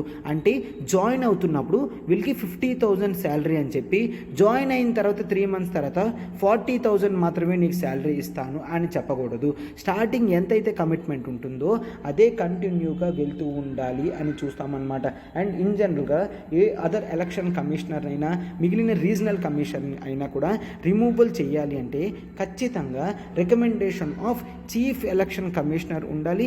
అండ్ చీఫ్ ఎలక్షన్ కమిషనర్కి ఎటువంటి రోల్ ప్లే అయ్యిందో అటువంటి రోలే ప్లే అవ్వాలి. అంటే లోక్సభలో కానీ రాజ్యసభలో కానీ బిల్ పెట్టి యాక్సెప్టెన్స్ చేసి అంతా చాలా పెద్ద ప్రాసెస్ అనేది చూడాలి.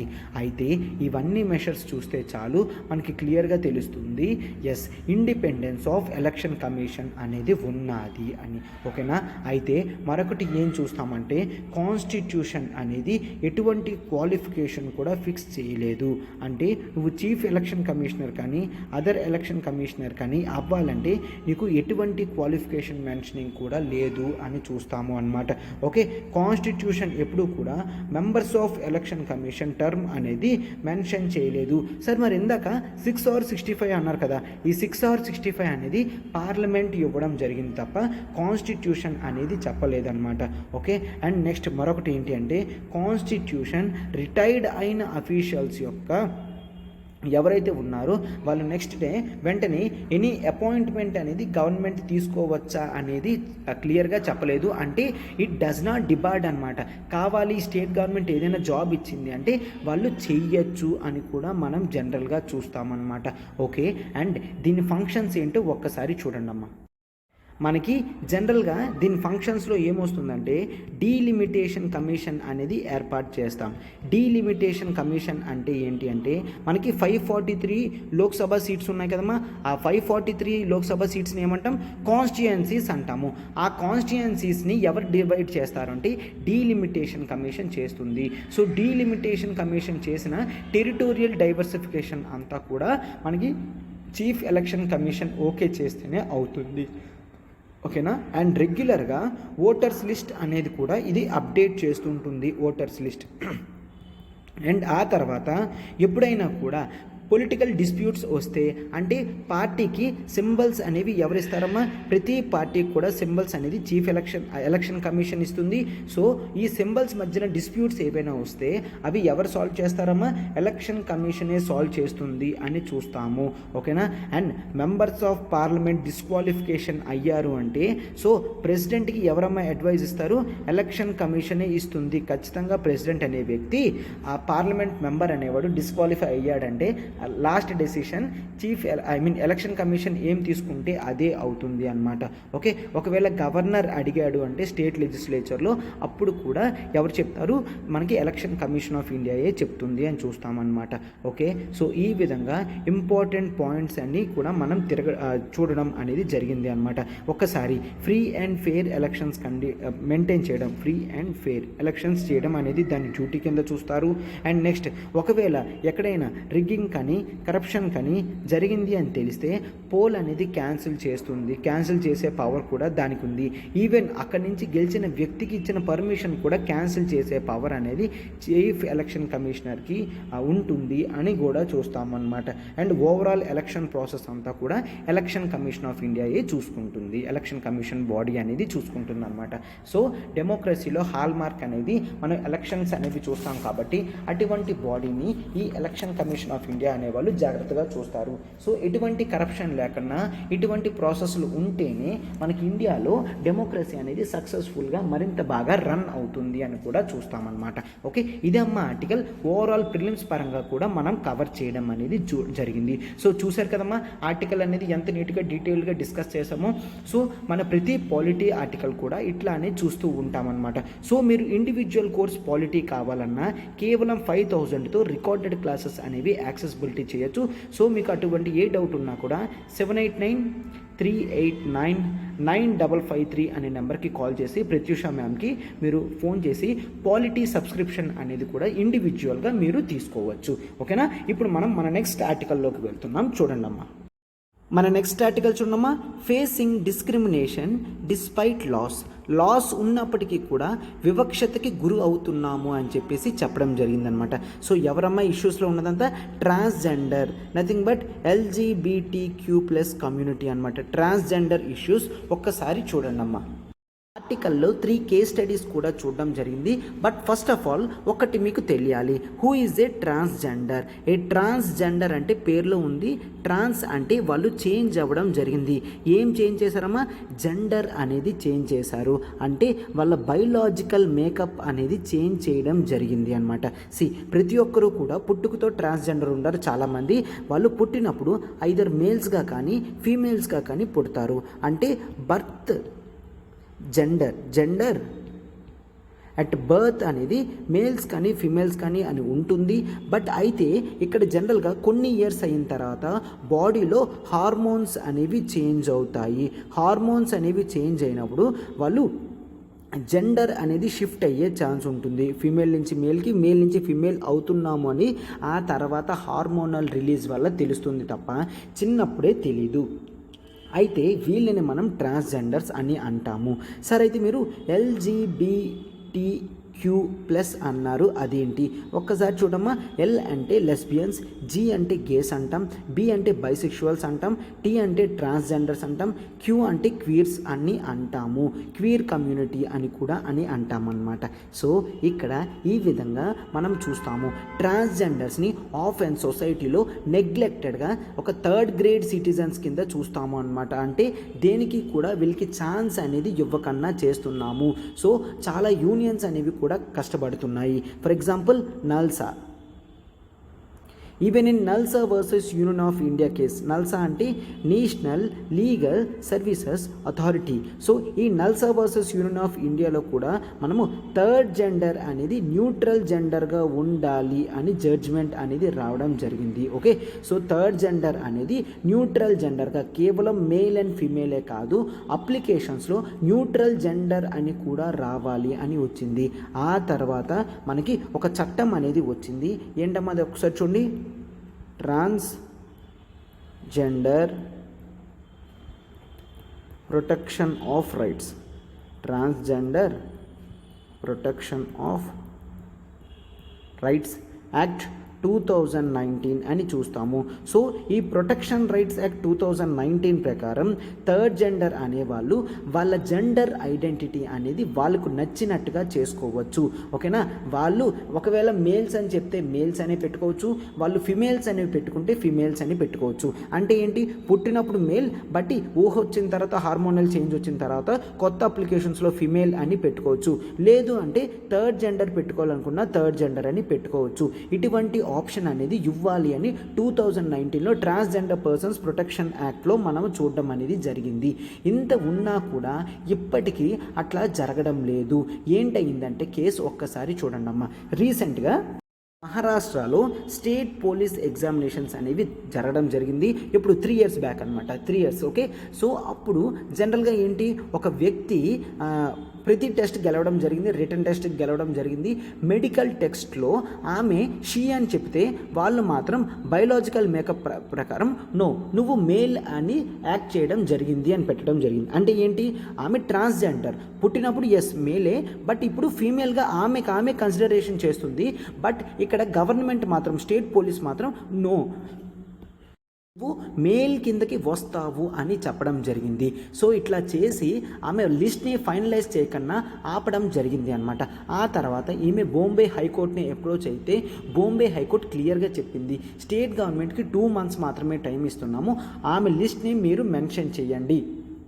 ఆమె ఫిమేల్ కింద కన్సిడరేషన్ అడిగితే ఆమెని ఫిమేల్ కింద మాత్రమే కన్సిడరేషన్ ఇవ్వండి అని చెప్పడం జరిగిందనమాట. ఓకే, అండ్ మరొక ఇష్యూ కూడా మరొక ప్లేస్లో జరిగింది. ఏంటంట, వన్ ట్రాన్స్ మ్యాన్, అతని పేరు ఏంటంటే కబీర్. ఓకే, ట్రాన్స్ మ్యాన్ కబీర్, ఆమె ఉమెన్ తర్వాత మ్యాన్ కింద తయారైంది. ఏంటి, వన్స్ ఈ కబీర్ స్కూల్ టీచర్ జాబ్ ఇంటర్వ్యూకి వెళ్ళడం జరిగింది. బట్ అక్కడ ఏంటి, ఆమె ఉమెన్ కాబట్టి ట్రాన్స్ మ్యాన్గా మారింది. ఆమెకి సారీ అనేది కంపల్సరీ మ్యాండేటరీ కింద చేయడం జరిగింది. బట్ ఆమె ట్రాన్స్ మ్యాన్ కాబట్టి అతను ఏం చెప్పడం జరిగింది, నో నేను జెండర్ న్యూట్రల్ అటైర్ అయిన కుర్తా అండ్ జీన్స్ అనేవి వేస్తాను, kurta and jeans. So kurta and jeans వేస్తే నా జెండర్ ఐడెంటిటీ అనేది బయటపడదు, నేను ఉమెన్లా కనిపించినప్పటికీ కూడా నన్ను నేను ఐడెంటిఫికేషన్ అనేది మేల్ కింద చేసుకుంటాను. సో నేను సారీ అనేది వేర్ చేయను, కుర్తా అండ్ జీన్స్ అనేవి వేర్ చేస్తాను. అంటే సొసైటీలో ఈ విధమైన బాధలు అనేవి ట్రాన్స్జెండర్స్కి ఇప్పటికీ ఉన్నాయి అని చూస్తామన్నమాట. అండ్ నెక్స్ట్ మరొక కేసు ఏంటంటే, మరొక trans women Jane Kaushik. Okay, ఈమె చాలా వరకు జాబ్స్కి అనేవి అప్లై అయ్యింది. ఎస్, చాలా వరకు జాబ్స్లో ఆమె ట్రాన్స్ ఉమెన్ అని తెలిసేసరికి ఆమెను కనీసం ఇంటర్వ్యూకి షార్ట్ లిస్ట్ కూడా చేయడం లేదు అని చెప్పడం జరిగింది. ఆ తర్వాత ఆమె ఢిల్లీ సబార్డినేట్ సర్వీస్ సెలక్షన్ బోర్డుకి వెళ్ళడం జరిగింది అనమాట. అప్పుడు చాలా ఆప్షన్స్ అనేవి మేల్ ఫిమేల్ మాత్రమే ఇస్తున్నారు తప్ప ఆమె థర్డ్ జెండర్ కదా, థర్డ్ జెండర్ కింద కన్సిడరేషన్ చేయడానికి ఒప్పుకోవడం లేదు అని చూస్తున్నారన్నమాట. ఆ తర్వాత ఆమె చాలా వరకు ఎన్జిఓస్ దగ్గరికి వెళ్ళడం జరిగింది, అంటే నాన్ గవర్నమెంటల్ ఆర్గనైజేషన్స్ దగ్గరికి వెళ్ళడం జరిగింది. సో గవర్నమెంట్ని ప్రెస్ చేసి నోటిఫికేషన్స్లో థర్డ్ జెండర్ నోటిఫికేషన్ వచ్చేటట్టు ప్రెస్ చేయడం అనేది జరిగింది అనమాట. ఓకే, సో అయితే ఇండియాలో ఇటువంటి ట్రాన్స్జెండర్ ఇష్యూస్ అన్నీ కూడా ఎవరు చూసుకుంటారంటే మనకి మినిస్ట్రీ ఆఫ్ సోషల్ జస్టిస్ అనే బాడీ ఉంది. మినిస్ట్రీ ఆఫ్ సోషల్ జస్టిస్, ఆ ministry of social justice body overall rules and regulations అనేవి చూసుకుంటుంది అనమాట. అంటే రిజిస్ట్రేషన్ చేయడం కానీ, కరెక్షన్స్ చేయడం కానీ, ట్రాన్స్జెండర్స్ ఉంటే ఇవన్నీ కూడా అది చూసుకుంటుంది. బట్ ఓవరాల్గా ఏం చూస్తామంటే మనకి ఇన్ జనరల్గా ఒక ఇష్యూ కూడా నడుస్తుంది. ఏంటంటే ఇటువంటి ట్రాన్స్జెండర్ పీపుల్ని అందరినీ కూడా ఓబీసీ కేటగిరీ కింద తీసుకొచ్చి వాళ్ళకి రిజర్వేషన్ బెనిఫిట్ అనేది ఇస్తే మంచిది కదా అని కూడా ఢిల్లీ హైకోర్టులో పిటిషన్ అనేది ఉంది అనమాట. అండ్ బాంబే హైకోర్టులో కూడా పిటిషన్స్ అనేవి ఉన్నాయి. సో ఈ ఇష్యూ అనేది మీనింగ్ఫుల్గా డిస్కషన్స్ అని జరిగి అయితే లెజిస్లేచర్ కానీ లేదంటే జ్యుడిషియరీ ఇచ్చిన రిప్లైస్ బట్టి వెంటనే మీనింగ్ఫుల్ యాక్షన్స్ అనేవి తీసుకుంటే ఈ కమ్యూనిటీస్కి మేల్ అనేది జరుగుతుంది. లేదంటే వీళ్ళు మరింత వచ్చే టైంలో ఇబ్బంది అనేది గురి కావాల్సి ఉంటుంది అని కూడా మనం చూస్తామన్నమాట. ఓకే, ఇది అమ్మ ఆర్టికల్. మీకు అందులో transgender persons protection of rights act ప్రకారం వాళ్ళ ఎడ్యుకేషన్లో కానీ, ఎంప్లాయ్మెంట్లో కానీ, హెల్త్ కేర్లో కానీ వాళ్ళు ఏ విధంగా ఐడెంటిటీ పెట్టుకోవాలి అంటే అదే విధంగా పెట్టుకుంటారు తప్ప ఎవరూ కూడా దాన్ని హెరాస్ చేయకూడదు అని యాక్ట్లో క్లియర్గా చెప్పినా ఇప్పటికీ ఇష్యూస్ అనేవి కంటిన్యూస్గా వస్తూనే ఉంటున్నాయని చూస్తున్నాం అనమాట. ఓకే, ఇదమ్మ ఆర్టికల్. మన నెక్స్ట్ ఆర్టికల్కి వెళ్తున్నాం. చూడండి అమ్మా, నెక్స్ట్ ఆర్టికల్ చూడమ్మా. Women in Meghalaya tied to poll panel seeks action. ఓకేనా, ఈ ప్యానెల్ ఏంటి అంటే Meghalaya state commission for women అనమాట. ఇక్కడ జనరల్గా మేఘాలయలో ఏం జరిగిందంటే ఒక ఉమెన్ని allegedly being a pickpocketer, అంటే ఈమె ఒక థీఫ్, ఒక పిక్ పాకెటర్ అని కొంతమంది ఏం చేయడం జరిగింది, ఒక వ్యక్తి ఆమెని పోల్కి కట్టేసి ఆమెని అబ్యూస్ చేయండి, ఇబ్బంది పెట్టండి అని పబ్లిక్లోనే ఉంచడం జరిగింది. ఈ వీడియో అనేది మనకి సోషల్ మీడియాలో కూడా వైరల్ అయ్యింది అని కూడా చెప్తున్నారనమాట. సో వెంటనే ఈ ఇన్ఫర్మేషన్ తెలిసి Meghalaya state commission for women అనేవాళ్ళు స్టేట్ పోలీసులకి ఇన్ఫార్మ్ చేయడం జరిగింది అని కూడా చూస్తున్నామన్నమాట. అయితే ఇక్కడ ఇష్యూ ఏంటి అంటే the issue is all about the dignity of women. Okay, ఎవరైనా మిస్టేక్ చేస్తే పోలీసులకి చెప్పాలి తప్ప వాళ్ళు యాక్షన్ అనేది వాళ్ళ హ్యాండ్స్లోకి తీసుకోకూడదు. ఓకేనా, పోలీసులు ఉన్నది దేనికమ్మా, ఎవరికి వాళ్ళు న్యాయం చేసుకుంటాము, మాకు మేము చూసుకుంటామంటే పోలీసు వ్యవస్థ ఉండేదే కూడా వేస్ట్ అయిపోతుంది అనమాట. అందుకే and next dignity of women అనేది కూడా లాస్ అవుతుంది. డిగ్నిటీ ఆఫ్ ఉమెన్ అనేది లాస్ అవుతుంది. ఏమో నువ్వు కొంతమంది కోరిండి ఎలిగేషన్స్ వేసి వాళ్ళని అబ్యూస్ చేయొచ్చు కదా, అన్లెస్ వాళ్ళు గిల్టీగా ప్రూవ్ అవ్వకన్నా నువ్వు చట్టాన్ని చేతుల్లోకి ఏ విధంగా తీసుకుంటావు అనేది మనం మెయిన్ బిగ్ క్వశ్చన్ అనేది వేయాలి. ఇక్కడ ఎలానో Meghalaya state commission for women గురించి చెప్పడం జరిగింది కాబట్టి మనకి నేషనల్ లెవెల్లో నేషనల్ కమిషన్ ఫర్ ఉమెన్ అనే బాడీ ఉంది. దాని గురించి ఒక్కసారి చూస్తాం. చూడండి అమ్మా, నేషనల్ లెవెల్లో నేషనల్ కమిషన్ ఫర్ ఉమెన్ అనే బాడీ ఉంది. ఇది ఎప్పుడు వచ్చిందమ్మా, 1992లో. ఓకే, 1992లో బాడీ వచ్చింది. బట్ ఇది ఒక కాన్స్టిట్యూషనల్ బాడీ అంటే no, this is a statutory body అని చూస్తాము. సార్ స్టాట్యూటరీ బాడీ అంటే ఒక చట్టం నుంచి వస్తుంది అన్నారు కదా, అయితే దీని బేసిస్ చట్టం ఏంటి అంటే మనకి national commission for women act 1990. Okay, 1990లో ఈ యాక్ట్ వచ్చినప్పటికీ కూడా బాడీ అనేది 1992లో స్టాట్యూటరీ బాడీ కింద జాయిన్ అయ్యింది. దేనికనమాట, ఇది ఒక్కసారి చూడండి. To review constitutional and legal safeguards, constitutional and legal safeguards for women అని చూస్తాము. ఉమెన్కి కావాల్సిన కాన్స్టిట్యూషనల్ మెజర్స్ ఏవైతే ఇచ్చారో, లీగల్ సేఫ్ గార్డ్స్ ఏవైతే ఇచ్చారో అవన్నీ కూడా ప్రాపర్గా ఉంటున్నాయో లేదో చూస్తాము. అండ్ ఆ తర్వాత ఏదైనా కూడా సరిగ్గా లేకపోతే లెజిస్లేటివ్ మెషర్స్ అనేవి ఏ విధంగా ఉండాలో చూస్తాము. లెజిస్లేటివ్ మెషర్స్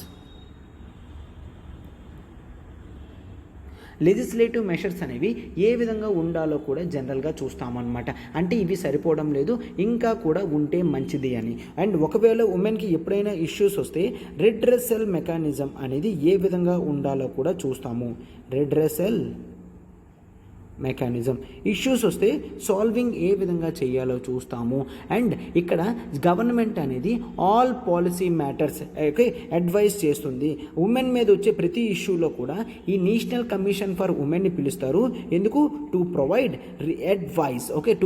అడ్వైస్ అని చూస్తామన్నమాట. సో ఉమెన్ స్టేటస్ పెంచడానికి, వాళ్ళ ఎకనామిక్ ఎంపవర్మెంట్కి హెల్ప్ అవ్వడానికి వీటన్నిటికీ కూడా మనము చూస్తాము అని చెప్తున్నారనమాట. ఓకే, పబ్లిక్ క్యాంపెయినింగ్ చేయాలి. ఏంటి, ఎవరైతే వైలెన్స్ అగెన్స్ట్ ఉమెన్ చేస్తున్నారో వాళ్ళందరినీ క్లోజ్ చేయడానికి, అవేర్నెస్ అనేది కూడా సొసైటీలో ఇంక్రీజ్ చేయడానికి, సొసైటీలో ఏవైతే సోషల్ ఈవిల్స్ ఉన్నాయో వాటన్నిటినీ క్లోజ్ చేయడానికి నేషనల్ కమిషన్ ఫర్ ఉమెన్ అనేది చూస్తుందన్నమాట. సో ఆల్రెడీ కేస్ స్టడీ ఒకటి చూసాం కదమ్మా. అటువంటివి ఏవైతే ముందు మనకి స్టేట్ లెవెల్ ఉమెన్ కమిషన్స్ ఉంటాయి, అండ్ నేషనల్ లెవెల్లో నేషనల్ కమిషన్ ఫర్ ఉమెన్ కూడా ఉంటుంది. ఈ బాడీస్ అనేవి ఇటువంటి యాక్ట్స్ వస్తే యాక్షన్స్ కూడా తీసుకుంటాయి. అంటే ఇవి డైరెక్ట్గా పనిష్మెంట్ అనేవి ఇవ్వలేవు, కానీ ఇవి ఇన్ జనరల్గా పోలీసులకు చెప్పి కేసెస్ అనేవి స్పీడ్గా సాల్వ్ అవ్వడానికి హెల్ప్ చేస్తాయి. ఓకేనా? ఎస్, ఇప్పుడు మనం మన నెక్స్ట్ ఆర్టికల్కి వెళ్తున్నాం. చూడండి అమ్మా, మన last article of the day చూడమ్మా. ఏంటి? Indian company produces tactical battery for battle field. Sir, tactical battery అంటే ఏంటి? టాక్టికల్ బ్యాటరీ అంటే నార్మల్ బ్యాటరీ అమ్మా, బట్ ఇది మెయిన్ ఎక్కువ మనం బ్యాటిల్ ఫీల్డ్స్లో యూజ్ చేయడం వలన దీన్ని టాక్టికల్ బ్యాటరీ అంటాం. దీని ఎఫిషియన్సీ అనేది నార్మల్ బ్యాటరీస్ కన్నా చాలా టైమ్స్ ఉంటుంది అని చూస్తామన్నమాట. మనం జనరల్గా ఇటువంటివి ఎందుకు చూడాలో కూడా నేను చెప్తాను. మనకి బెంగళూరు బేస్డ్ ఒక కంపెనీ అనేది ఉంది. ఏంటది? Rugged tactical battery. ఓకేనా? రగ్డ్ టాక్టికల్ బ్యాటరీస్ అనేది తయారు చేస్తుంది అనమాట. దాని పేరేంటి? ప్రవ్యాగ్ ఫీల్డ్ ప్యాక్ అనమాట. ఓకే, ఆ కంపెనీ వాళ్ళు జనరల్గా పోర్టబుల్ అంటే ఈజీలీ మూవబుల్ 14 kg వెయిట్తో ఉన్న బ్యాటరీస్ అనేవి చేయడం జరిగింది. అవి రగ్డ్ టాక్టికల్ బ్యాటరీస్ అంటే ఎటువంటి టెరైన్లో కూడా ఈజీగా తీసుకొని వెళ్ళచ్చు, ఈజీగా యూజ్ చేయొచ్చు. వీటికి గ్రేట్ యూటిలిటీ అనేది ఉంటుంది. ఓకేనా? గ్రేట్ యూటిలిటీ అంటే ఎక్కువ ఎఫిషియన్సీ కూడా ఉంటుందన్నమాట. ఇవి వార్ జోన్స్ అవుతున్న ప్లేసెస్లో లైక్ ఉక్రెయిన్లో కానీ లిబియాలో కానీ ఇటువంటి ప్లేసెస్లో గ్యాడ్జెట్స్కి బ్యాకప్ చేయడం కానీ, ఈవెన్ చాలాసార్లు ఏంటిది ఇది డ్రోన్స్ లాంటి పెద్ద వెహికల్స్ కూడా యూజ్ చేయొచ్చు, లార్జర్ మిలిటరీ ఎక్విప్మెంట్స్కి యూజ్ చేయొచ్చు, సెన్సార్స్కి పెట్టచ్చు, టాక్టికల్ ఆపరేషన్స్కి మల్టిపుల్ వెపన్స్ సిస్టమ్ ఉన్న దగ్గర కూడా ఈ టాక్టికల్ బ్యాటరీ ప్యాక్ అనేది యూజ్ చేయొచ్చు అని చెప్తున్నాం అనమాట. ఈ ప్యాక్ అనేది ఒకసారి ఛార్జ్ చేస్తే మ్యాక్బుక్ని 60 times ఛార్జ్ చేసేటట్టు యూజ్ చేయొచ్చు. అంత హై టెక్నాలజీ క్యాపబిలిటీతో దీన్ని డిజైన్ చేయడం జరిగింది అని చెప్తున్నారనమాట. ఇక్కడ ఈ బ్యాటరీస్ అన్నీ కూడా మేడ్ ఇన్ ఇండియాలోనే చేయడం జరిగింది. So defence landscape for India అనేది కంప్లీట్గా చేంజ్ అవుతుందని కూడా మనం చెప్తున్నాం అనమాట. సో దీని నుంచి ఈ కంపెనీ నుంచి వచ్చిన ఎక్స్పోర్ట్స్ అనేవి మనకు చేస్తే హయ్యర్ ఇన్కమ్ కూడా వస్తుంది, ఫారెక్స్ రిజర్వ్స్ కూడా వస్తాయి అని చూస్తున్నాం అనమాట. అయితే సో దీన్ని ప్రజెంట్ మనం ఏం చెప్తున్నారు ఆ కంపెనీ వాళ్ళు, మేము ఫ్యూచర్లో నాటో ఫోర్సెస్తో కలిపి నాటో ఫోర్సెస్కి ఈ టెక్నాలజీ ట్రాన్స్ఫర్ ఆర్ సేల్ చేద్దామని చూస్తున్నాము అని కూడా చెప్తున్నారనమాట. సో అయితే ఇక్కడ మనం జనరల్గా చూడాల్సింది ఏంటి అంటే ఇదంతా మేడ్ ఇన్ ఇండియా ప్రొడక్ట్స్ కాబట్టి మీకు ఎప్పుడైనా క్వశ్చన్స్లో కానీ ఎస్ఐస్లో వస్తే ఖచ్చితంగా మీరు ఇటువంటి కాంటెక్స్ట్ అనేవి తీసుకొచ్చి పెడితే మంచి మార్క్స్ అనేవి వస్తాయి. అండ్ మరొకటి ఏంటి అంటే ఇటువంటి ఇండిజినియస్ టెక్నాలజీ పెరగడం వలన అడ్వాంటేజెస్లో కూడా మీరు ఇవి పెడతారు. అండ్ నెక్స్ట్ ఏంటి అంటే ఈ field pack or tactical battery యొక్క యూసేజ్ అనేది ఈవెన్ డ్రోన్స్కి కూడా యూజ్ అవుతుంది అని ప్రిలిమ్స్లో ఇస్తారమ్మా. బట్ మనం ఏమనుకుంటాము, బ్యాటరీస్ ఇన్ కార్ అయితే ఓకే, డ్రోన్స్ ఇన్ లిఫ్ట్ చేసి డిఫెన్స్లో యూజ్ చేసినంత ప్యాక్స్ అనేవి ఉంటాయా అంటే ఎస్, ఇటువంటి టాక్టికల్ బ్యాటరీ ప్యాక్స్ ఉంటాయి. ఎందుకంటే క్లియర్గా దీని యూసేజ్ అనేది డ్రోన్స్లో ఉంటుంది, మల్టిపుల్ వెపన్ సిస్టంలో కూడా ఉంటుంది అని చూస్తాం. మనం జనరల్గా ఏంటి కార్ మాత్రమే, ఎలక్ట్రిక్ వెహికల్స్ మాత్రమే కార్స్లోనే బ్యాటరీస్ యూజ్ చేస్తాం అని అనుకుంటాం. బట్ మల్టిపుల్ వెపన్ సిస్టంలో కూడా మనం బ్యాటరీని యూజ్ చేయొచ్చు. ఓకేనా? సో ఇటువంటివి నెక్స్ట్ 2020లో ప్రజెంట్ అయ్యే యూరో సాట్యూరోలో మేము పెడతాము. సో అది గ్లోబల్ ఈవెంట్. దేనికి? డిఫెన్స్ అండ్ సెక్యూరిటీ ప్రొఫెషనల్స్ అందరూ కూడా అక్కడ వస్తారు. అక్కడ మేము డిస్ప్లే చేసామంటే మా టెక్నాలజీ మొత్తం కూడా తెలుస్తుంది, అప్పుడు మేము మరింత ఫేమస్ అవుతాము అని కూడా చెప్పడం జరుగుతుందన్నమాట కంపెనీ వాళ్ళు. ఓకేనా? సో ఈ విధంగా ఇటువంటి ఎలక్ట్రిక్ ప్లాట్ఫామ్స్ అనేవి చాలా ఇంపార్టెంట్. ఫ్యూచర్లో operational ability of modern soldiers అనేది పెరుగుతుంది. బ్యాటిల్ ఫీల్డ్ కండిషన్స్ను కూడా ఇది చేంజ్ చేసేటట్టు హెల్ప్ చేస్తుంది అనమాట. అంటే ఏంటి, ఇవి ఎక్కువ బ్యాటరీ అనేది ఉంటే మనకి పవర్ బ్యాకప్ సోర్సెస్ కానీ వాటి గురించి కానీ ఫ్యూయల్స్ మీద డిపెండ్ అవ్వాల్సిన అవసరం లేకుండా ఇవి మ్యాక్సిమం ఎఫిషియన్సీతో రన్ అవుతాయి అని మనం జనరల్గా చూస్తామన్నమాట. Okay, so articles, important articles అన్నీ కూడా ప్రిలిమ్స్ పాయింట్ ఆఫ్ వ్యూలో మనం డిజైన్ చేసి నీట్గా చెప్పడం అనేది జరిగింది అమ్మ. సో ఓకే, సో ఈరోజు మనం ఆర్టికల్స్ అన్నీ కూడా కంప్లీట్ చేసాం. ఆర్టికల్స్, ప్రతి ఆర్టికల్ వెనకాల మన హార్డ్ వర్క్ అనేది ఉంటుందమ్మా. మీరు దాన్ని ఎప్రిషియేట్ చేస్తారని మేము అనుకుంటున్నాము. అండ్ ఈ క్లాసెస్ ఎట్లా ఉన్నాయో కూడా మీరు చెప్తే అది మాకు మరింత రిజర్వేషన్ అనిపిస్తుంది అనమాట. సో నా క్లాసెస్ అన్నీ కూడా మెయిన్స్ ఓరియంటేషన్, ప్రిలిమ్స్ ఓరియంటేషన్లోనే to the core, to the examination ఉంటుంది అమ్మ. సో మీరు దాన్ని ఎప్రిషియేట్ చేస్తారని కూడా నేను అనుకుంటున్నాను అనమాట. ఓకే, ఒక్కసారి చూడమ్మా, మనం ఎల్టీఎక్స్ క్లాసెస్ నుంచి ఇంపార్టెంట్ ప్రోగ్రామ్ అనేది తీసుకొని రావడం జరిగింది. డిగ్రీ ప్లస్ ఐఏఎస్ అనేది విశాఖపట్నంలో తీసుకొని రావడం జరిగింది. Under the guidance of Suresh సార్తో మనం పెట్టడం జరిగింది అనమాట. సురేష్ సార్ ఇప్పుడు కూడా వైజాగ్లో ఉంటారు. సో మీ డిగ్రీ ప్లస్ ఐఏఎస్ కోచింగ్ అనేది కంప్లీట్గా అతను డెడికేటెడ్ మాడ్యూల్స్ అనేవి సార్ వేయడం జరిగింది. అంటే డిగ్రీ ఫస్ట్ ఇయర్లో ఏ క్లాసెస్ ఉంటాయి, సెకండ్ ఇయర్లో ఏ సెషన్స్ ఉంటాయి, థర్డ్ ఇయర్లో ఏ సెషన్స్ ఉంటాయి, ప్రతిదీ కూడా నీట్గా కేర్ఫుల్గా అనలైసిస్ చేసి పెట్టడం అనేది జరిగిందనమాట. టు ద కోర్ కోర్స్ అనేది డిజైన్ చేయడం జరిగింది. సో ఒకసారి ఇటువంటి ఆపర్చునిటీ అనేది మీరు మిస్ చేయరు అని అనుకుంటున్నాము. ఆల్రెడీ మీరు డిగ్రీ సెకండ్ ఇయర్లో ఉన్నా ఎట్లా చేయాలి ఏంటి అని కూడా మీరు ఇన్స్టిట్యూట్కి కాల్ చేసి కనుక్కోవచ్చు. ఇక్కడ నెంబర్ చూడమ్మా, 7893899553. మ్యామ్కి కాల్ చేసి మీరు పూర్తి డీటెయిల్స్ అనేవి తెలుసుకోవచ్చు. ఇటువంటి కోర్స్ ప్యాకేజ్ అనేది కేవలం మనం 50,000 పెర్ యానంతో మీకు కంప్లీట్ అయ్యేలా చేస్తున్నాం. ఆ 50,000 కూడా మీరు మంత్లీ ఈఎంఐ 5,000 చొప్పున కడుతూ క్లియర్ చేయొచ్చు అనమాట. ఎర్లీ ప్రిపరేషన్ స్టార్ట్ చేస్తే యువర్ ఛాన్సెస్ ఆఫ్ సక్సెస్ అనేది కంప్లీట్గా పెరుగుతుంది అనమాట. సో అందుకనే మీకు ఆ తర్వాత డిగ్రీ 3 years అయిన తర్వాత మీకు ఫ్రీ అప్గ్రేడేషన్ కూడా మన ఫుల్ కోర్సెస్ ఉంటుంది. అండ్ ఆప్షనల్ పేపర్స్ కూడా మీకు యాక్సెసిబిలిటీ అనేది ఉంటుంది అనమాట. సో కోర్స్ ప్యాకేజ్ అంతా life time validity under the guidance of Suresh సార్తో ఉంటుంది. కాబట్టి వెంటనే మీరు ఈ ప్యాకేజ్ని సబ్స్క్రిప్షన్ చేసుకోండి అమ్మా. మీకు ఏ డౌట్ ఉన్నా కూడా మీరు విశాఖపట్నం బ్రాంచ్కి విజిట్ అయినా కూడా మీకు అక్కడ నీట్గా ఎక్స్ప్లెయిన్ చేస్తారు. Okay, thank you.